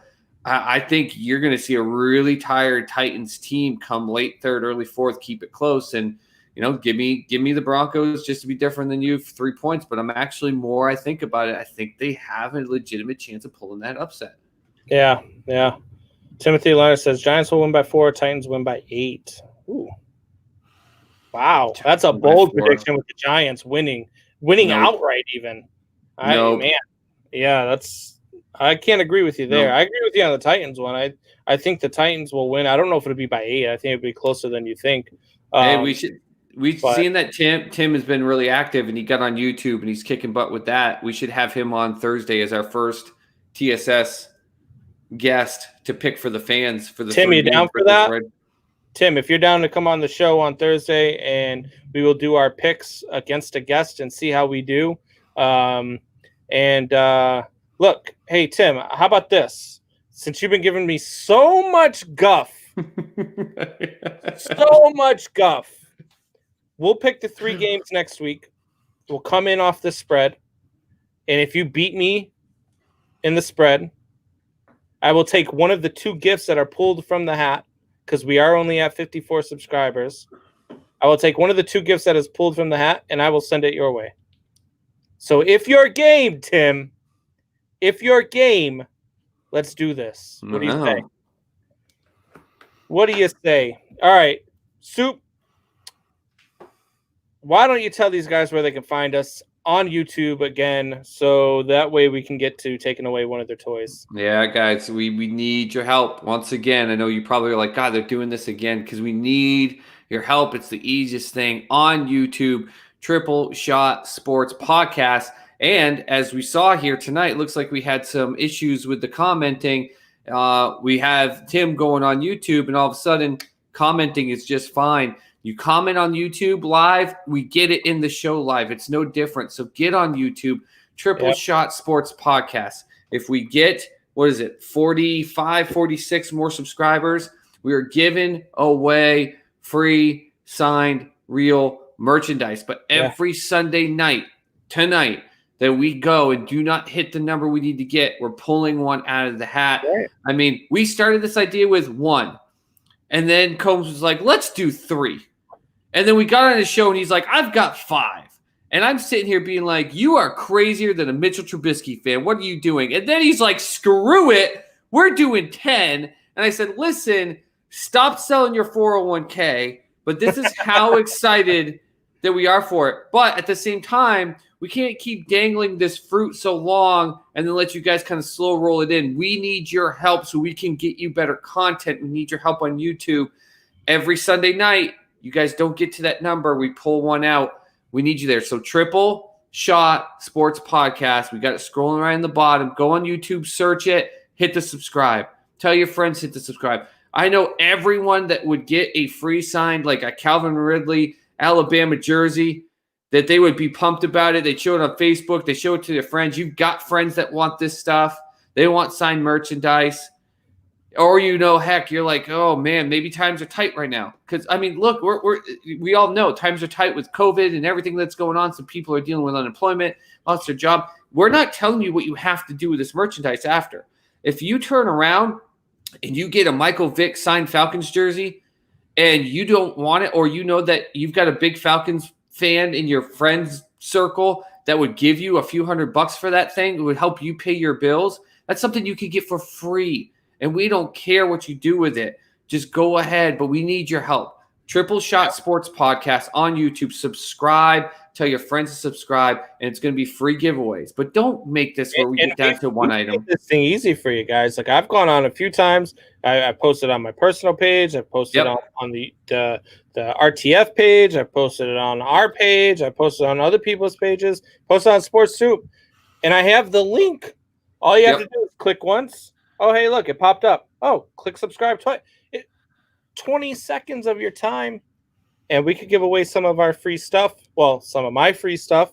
and Soup Boss doesn't love you guys enough to give you anything. So This is all I got. They don't want this or my Patriots shirt. That's all I got. All right, so it's time. It is time to take away one of you guys' prizes. There's no Mitch Trubisky magic tonight, guys. You couldn't pull the amazing comeback. No 7-minute Mitch helping you guys tonight. What are we pulling out of this hat? All right, you ready? No. You're not ready? All right. I'm just I feel bad for our fans, but I don't because you brought this on yourself. Like when you're a dad and you're like, it's not even the back in the hat, but I can't. No, you can't. You got to stick with it. Listen, before you say it, then if this is what you're thinking, listen. It's not that I'm mad; it's that I'm disappointed. You ever get that talk? I'm not even mad. I'm just disappointed. Timothy says, after I win, I would like to donate my prize to the new NFL transition program for Bears to find a winning team. They don't need one. All right, Tim, so you are either going to be in the running, and we'll do it at random if you win, which you probably won't. If you win, we'll do it at random. So you can either get the Saquon Barkley jersey, which has already been pulled out, or you can get the Yankees batting helmet. Ooh. So the Yankees batting helmet is gone now. I wanted to put that one in because I've been trying to get rid of that one forever. Bye-bye, piss bucket. Alan says, how do I enter? Alan, were you not just listening to Soup Boss? Were you not just listening to Soup Boss? All you have to do, and I don't care if you are family or not, because family is entered. Me and Soup Boss are out, and we're two of the names that are already subscribed. So we have 50. We really only have 52 of you that have subscribed. So I've got 3 of my kids too. So I mean, you gotta get your family to do it. Heck, think of it this way: if you want more chances to subscribe to win, if you got family members that are like, I don't want any of that crap, be like, good, go subscribe. I don't even want. And when you get it, I get it right now for not subscribing. I've got way more than 100 family members, and they're all on my Facebook page, and they're not sharing and they're not subscribed yet. So I'm kind of mad at them right now, and I ain't even talking to them, and they don't deserve any of these prizes anyway. How about You're not that? mad at them. How about disappointed. that? How about that? The only person that's on here that's subscribed is my mom. Okay, not you, Katie. Not you, Angelo. Not you, Aunt Kay. Not you, Uncle Greg. Not you, Uncle Pat. Nope, none of you guys are subscribed. Just my mom. So the rest of you guys don't deserve any of this gear. So that's how it goes. Alan, all you have to do is go on YouTube, subscribe. Once you subscribe, you are entered to win. Once we get to the first 100, we will put a list of names together. Everybody will be entered. Look, guys, look. YouTube. It's just an app. And then in your search, look, I literally have it on top. Triple Shot Sports Podcast. So I go ahead and I do that. It's going to pop this up. There we are. We fought to get ourselves to the top over an old Nintendo Wii game, for crying out loud. You just hit this, and it brings this beautiful page up with all of our videos. You can go through here. You can comment on them, like them for us and everything. But see how it says subscribe right there? For you, it'll say a button that says subscribe. You touch it, and then that's it. That's all you need to do. And then you're entered to win. And then you're entered to win. Now, you do, again, I'll make this very clear because this is weird. I don't know how you have to check, but you have to make sure that your subscriptions aren't private. I didn't know you could do that, but if it's private, we can't see it. That's the only challenge. So I'll definitely make sure. But it looks like with the recent subscriptions, it pops up telling me who's done it. So it looks like that's been more, but just make sure. You trying to get rid of that Yankees helmets like the Bears, hoping Foles to start and Mitch to come in with 7 minutes to go. Oh, here we go, Tim. Here we go. Hey, bring the fire next week, Tim. Thursday night, I will. I'll shoot you a message on Wednesday. We'll get you on the show on Thursday, and we will do our picks. And if you win, you will win something. Either the Saquon jersey, which would be a nice pull for you, or the Yankees helmet, which you would probably just try to give away for 9 months, like I have been trying to. So that's why I wanted to put it back. I was like, oh man, the one thing I really, really, really wanted to give away. So, all right. Let's be the punch. If for some reason we end up getting to the point where we don't get to the number and we have to sit here and be like, we can't believe all of this terrible, like we got rid of all the prizes, we should just send it to one of the people just as unlucky. Like, this is the discipline. You get this Yankees helmet. This disgusting disgrace. or the Vic jersey. She really wants the Vic jersey out of the house. Could you guys please get to 100 subscribers so I could stop hearing about this Vic jersey, please? Look, I won it. I wasn't expecting to win it, but I won it, so it had to come in the house. She hates it. We own. I say we own. So she had a pit bull when her and I started dating. She has a pit bull. Her name is Piper, and this dog is a beautiful dog. She's a great pit bull, and she absolutely loves me. She no longer knows that Michelle exists. She doesn't go by Michelle. If Michelle comes in the house, she doesn't run to Michelle. But if I move 3 inches while I've been in the same room petting her for 5 hours, she jumps up and wags her tail like she's never seen me before. Like, she is absolutely my dog now. So I understand why she's upset about the Vic thing. But so we're going to take a quick break. And then when we take a quick break, we're going to come back, talk some more football. And then we will also interact with you guys. Let us know what you want to talk about. More shop talk coming your way. We'll be right back.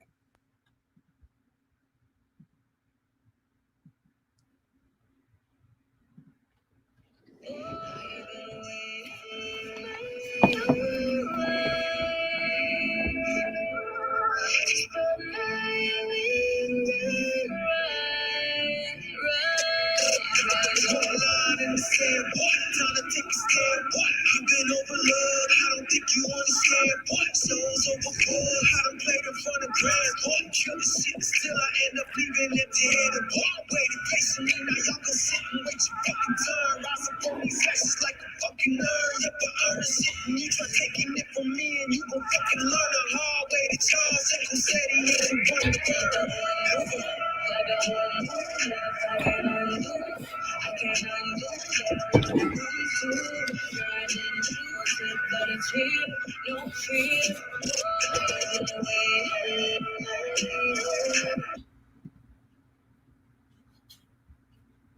All right, so we are back. That was Mises with Rise Up. Let's see. I didn't realize Zeke got the Cowboys on the board there. Most efficient running back. Yeah. Dak, man, 14 of 17, 178 yards and a touchdown. The Dak fan they're base, losing. they're losing. They're losing. 13-7. Nope. Goff is The just Rams doing. are looking good. They do. They're putting together just what they need to, but it's kind of like the Patriots thing for me today. Okay, you're looking good, but can this sustain against real competition? And I just Looked don't. like one of the Cowboys receivers just went down with something torn, grabbed the back of his knee like nothing. That's not. I don't know. Yeah. Who is that? I don't know. I don't know many of the white guys in the NFL. Do you want to hear a crazy stat? By the way, yeah. What's up? Stats. You know the last time there was a white cornerback in the NFL. I heard this one. 2003. Jason Sehorn, right? Jason Sehorn for the New York Giants was the last time there was a white cornerback in the NFL. That's insane. Not making it a race thing. That's just what it is. It's crazy. It's Mitch coming. No, we still got more time. Mitch is powdering we got up in the back 23 room. minutes. Mitch, if Mitch shows up, I might just act like a wide receiver so that he misses me. That's all. This is going to be the most victorious ending ever. It'll be the most victorious ending ever. Mitch is taking a nap right now, and in the last 7-minute Mitch, he's going to come out, and he's just going to be like, we're going to have 1,000 subscribers. He's just going to be like, magic. Boom. And then Combs will still be like, I hate your face. It sucks to be a Bears fan. Oh, my God. I hate it right now. Because there's nothing I can do because they won, and that's what drives me nuts. If they just would have lost this damn game, my anger would be vindicated. But they didn't. They came back and won, and all you guys would have agreed with me too. There would have been nothing you could say because at halftime, everybody's like, "Yeah, man, look, this guy looks like hot trash." Like everybody was laughing at me, posting on Sports Soup. Hey, how about your boy Mitch? Blah blah blah blah blah. And I said, "Look, I told you he was going to be hot garbage." And then he comes back and does something stupid and wins the game. God damn it! You know what's crazy? If you Google Chicago sports news, I just like to do this, kind of see like what I don't look for something specific in terms of like one media base. I want to see what the general conversation is. And I go through tweets and stuff like that. And almost every single thing, because this is all people local to Chicago, like you, who are excited about that no-hitter, but all of them are like, not only did we get a no-hitter, but we got an amazing Chicago Bears comeback. What a comeback by the Chicago Bears. Oh, yeah, and the Cubs got a no-hitter. Yeah. This guy got a hitter. By the way, the Cubs also had an amazing comeback. Like, they can't even Look. It's all wrapped in. People love it, man. Maybe Yeah. Why don't you get on board with your fellow fans? No hitter and the greatest comeback of NFL Week 1 in the 2020 season. Mitch Trubisky, 7-minute Mitch, just lighten it up. Mitch takes Bears down too personal. That's why his career has not been back on. I still can't see Bear down without it just thinking it's me owning a beard. I still can't. Beard own.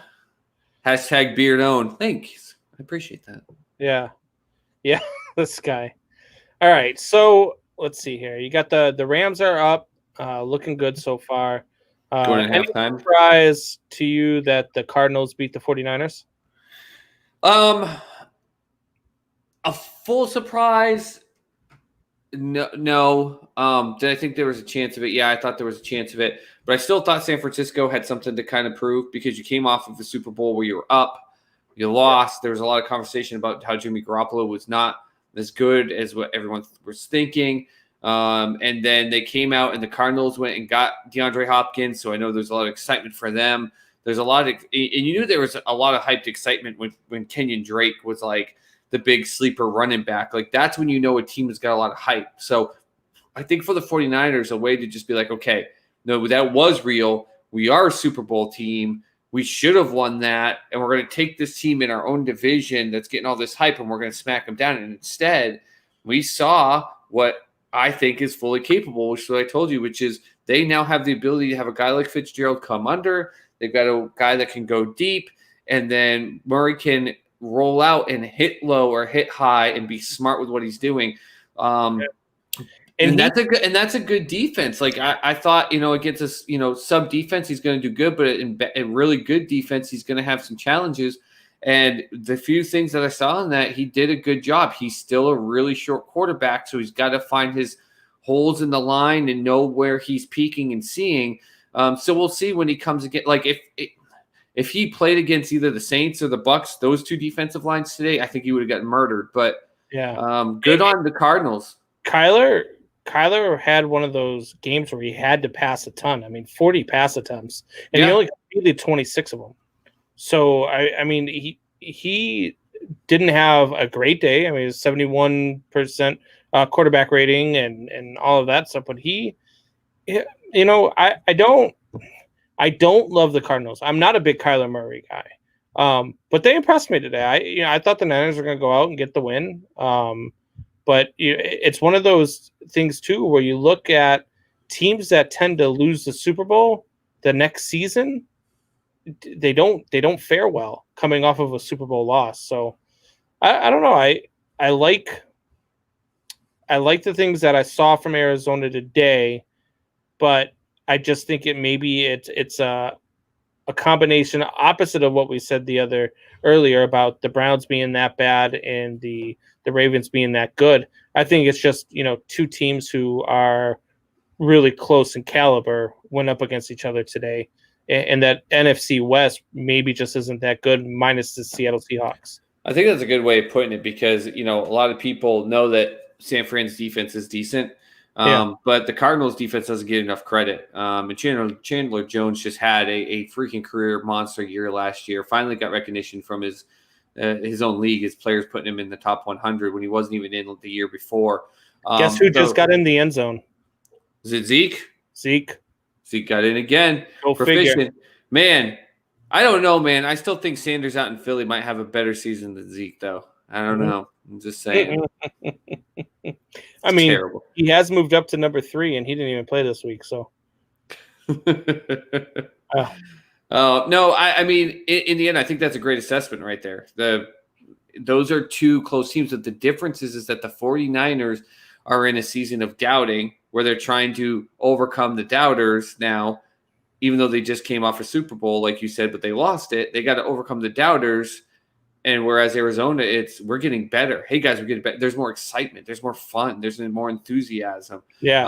And that's usually a good recipe for success. So, Yep.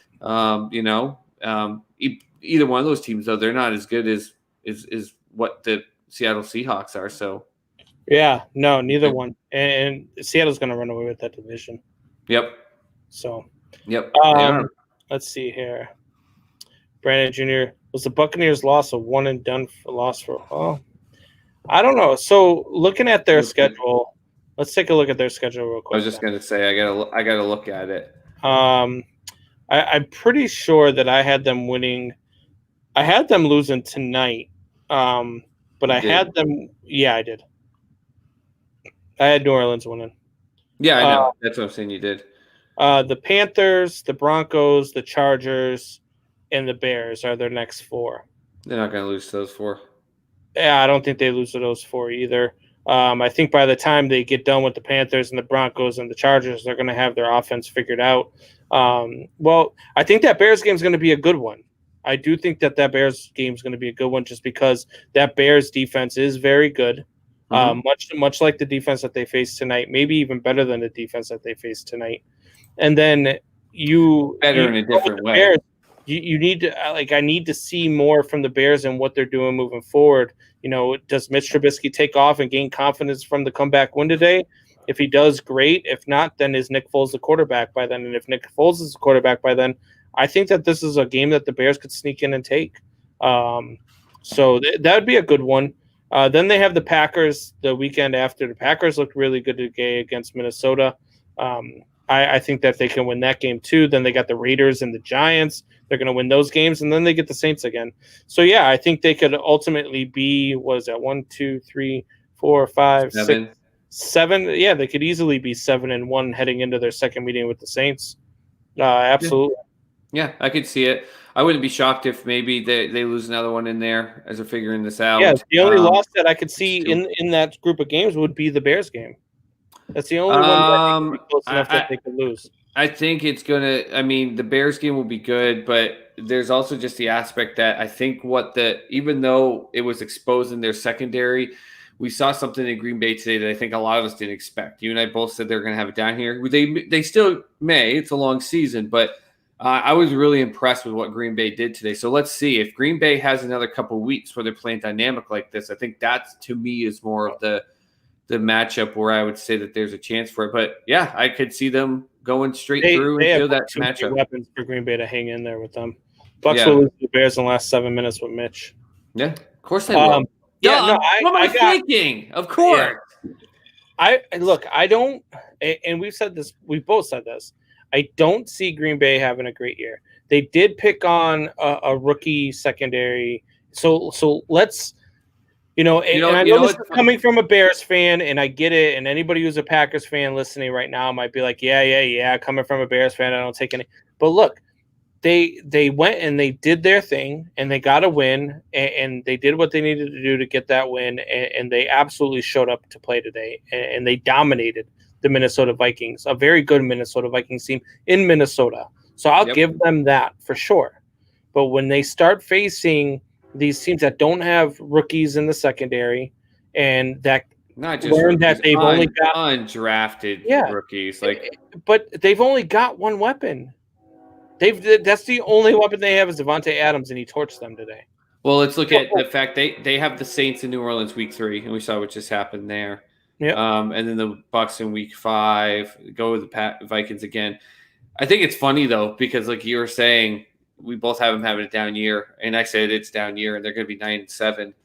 I predicted. Yeah. It's so funny though how things work in sports, because I said I think New England's going to have actually a decent year at 9-7, and then the Packers are going to have a down year at 9-7. Same record, but 9-7 is a good year for the Pats this year if that's what they go.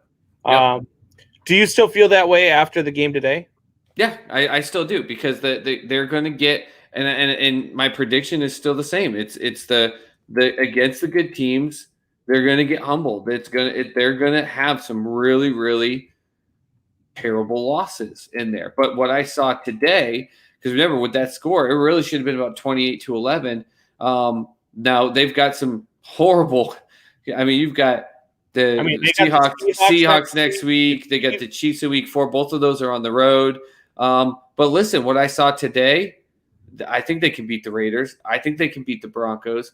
Yeah. I actually think with the 49ers coming across country to take a page out of your book, I didn't see a lot of the 49ers that made me excited. I think they could beat them. They definitely could beat the Jets.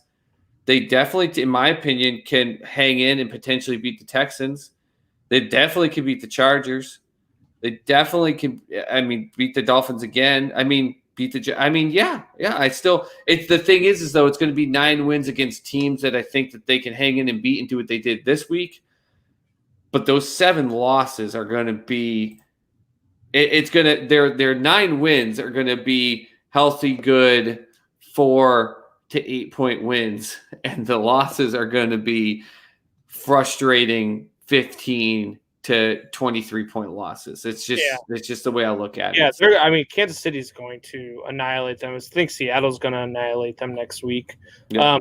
Which will be really interesting to see how Cam Newton bounces back. If they might compete, and then Cam Newton, I have all the confidence in the world they compete with that Seahawks team.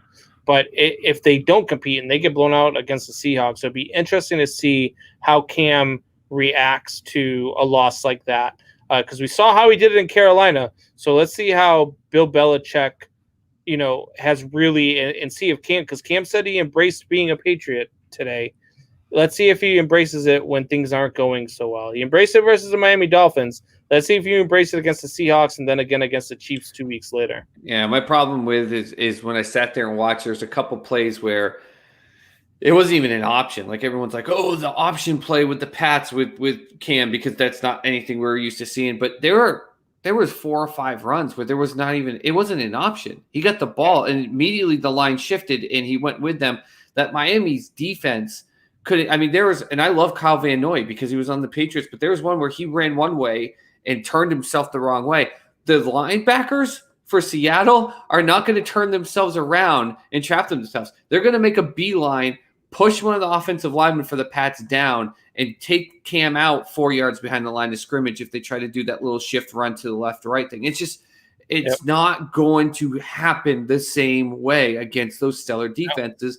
And what we talked about with the whole Houston and Kansas City thing, I keep saying it, you got to manage the clock and keep them off the field. I think Bill will do a good job at that, but the difference is that I don't trust that they can keep Kansas City off the field and put points on the board. I think they can chip 40, 50 yards and stretch out a good 5-6 minute drive, but they're going to punt it, and then Kansas City's just going to march it down the field and just, score. It's just, that's the way it is. Tim, let's talk about this, buddy. Let's talk about this. So you have the Chiefs and Titans in the AFC title game, which, look, it'd be a rematch, and it wouldn't shock me. I just don't see it happening again. But it would shock me. It would shock me. Really? It would shock me. It would shock me because I think the Titans are a good team, but I think what we saw last year was more of lightning striking the right way for Ryan Tannehill. People now have tape on him. We saw him do this he did this. People forget he was in Miami, and there was a thought process like, oh my God, Miami finally has a team that's going to be able to beat the Patriots. And then people got tape and they figured it out. They've been 9-7 for 4 seasons straight. They were a good team, but remember, 3 of the other seasons they were 9-7. They got bounced right away. I would be shocked to see the Titans get to the AFC Championship game. I think there's too much with Baltimore. I think Buffalo's a better team. I think the Steelers could be potentially a better team. Yeah, it's definitely a tougher road than it was last year, for sure. Yeah, for sure. Yeah. All right, but this one here, man, Seattle doesn't surprise me so much. I have Seattle in the NFC title game against Tampa Bay. I got them in the Super Bowl. But the Dallas Cowboys, who right now are struggling against the Los Angeles Rams, who admittedly are not going to be great again this year. And you have them in the NFC title game, sir. What in the hell are you smoking right now while you are watching this show? There is no way on God's green earth that the Dallas Cowboys are going to an NFC title game. I don't even have them in the playoffs. I got them in the playoffs at 10-6. Remember with that massive coin flip, division, everything, but then losing. I think the benefit for them is if what we saw today between Washington, and as great as the win is for Washington, they're still not a great team.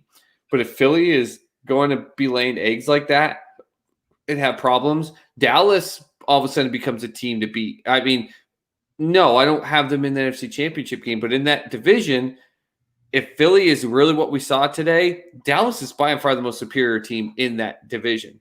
Yeah. But that's saying like you're the trash bag on top of the trash bag pile. Like I don't know. I don't get it. We know we talk about it. You and I say Zeke is the most prolific and number one running back in the game.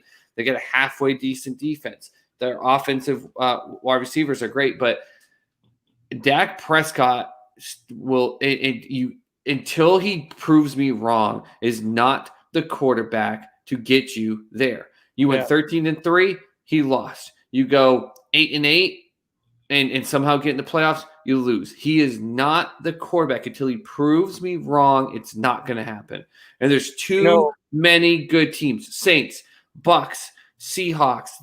There's just too many good teams in the NFC for me to sit here and think that the Cowboys are going to do it. Favorable seeding. They're not going to be a top. You have them as a top 2 seed. What do you mean? They're not. I don't know. I don't understand your line of thinking right now, Tim. I feel really good about my picks next week now. This is like I look. I don't know. I guess we'll see. I don't see the Cowboys getting there. You know who scared me this week, and I have them getting upset by the Buffalo Bills in the playoffs. The Kansas City Chiefs, man. It was almost unfair to add Edwards-Helaire to that team. That's what I said to you. When you were like 9.5 points, you took them at 9.5 points. You said it about Pittsburgh. I would have taken still them at 19.5 points. I was like, yeah, I don't. 9.5 points in the NFL is a lot of points to give up. I don't care. Not with this team. Not with this team. But yeah, no, Kansas City, man, they are scary. I created a post on Sports Soup, and there's the Fallout meme of the guy going, "Hold up," and it was everyone going, well, at least they got the last pick in the first round, so they can't somehow get better. And then with pick 32, Edwards-Helaire, and after week 1, the rest of the NFL, hold up. Like, they literally were just like, how did that guy sneak to 32? Because everyone was talking more about the quarterbacks, and a lot of the teams that picked before him wanted the needed offensive and defensive lineman stars, which they were. And that's the other thing. There's a good crop of those players that are going to be all-pro players in the NFL here in the next couple of years.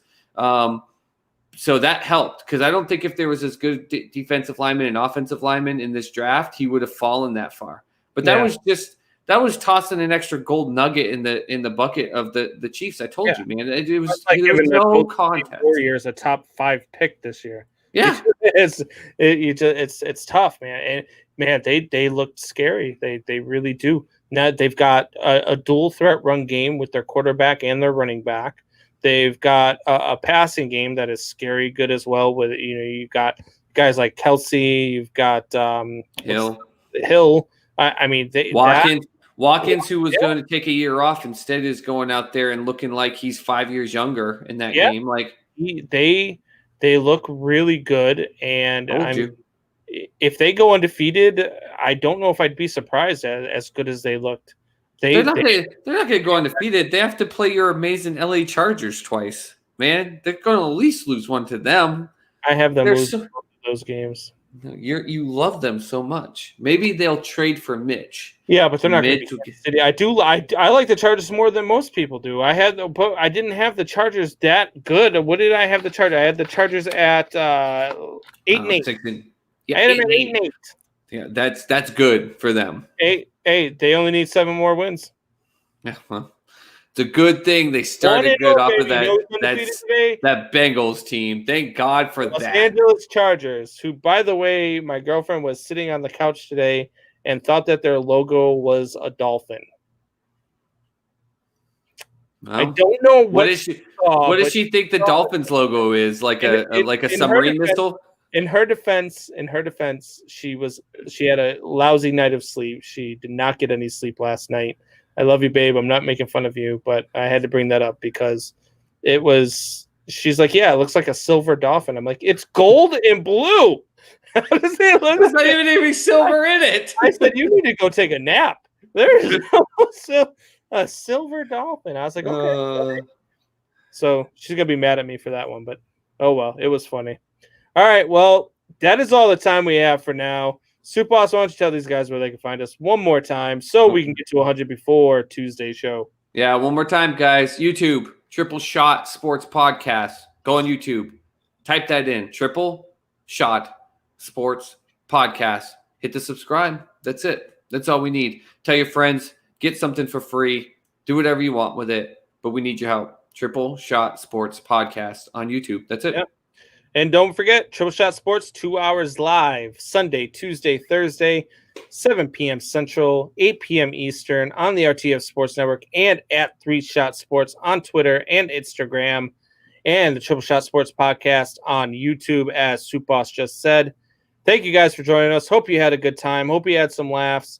Hope you liked me yelling about the Bears winning today, even though I'm a Bears fan. Hope and you go Cardinals. And go Cardinals. Fuck the Cardinals.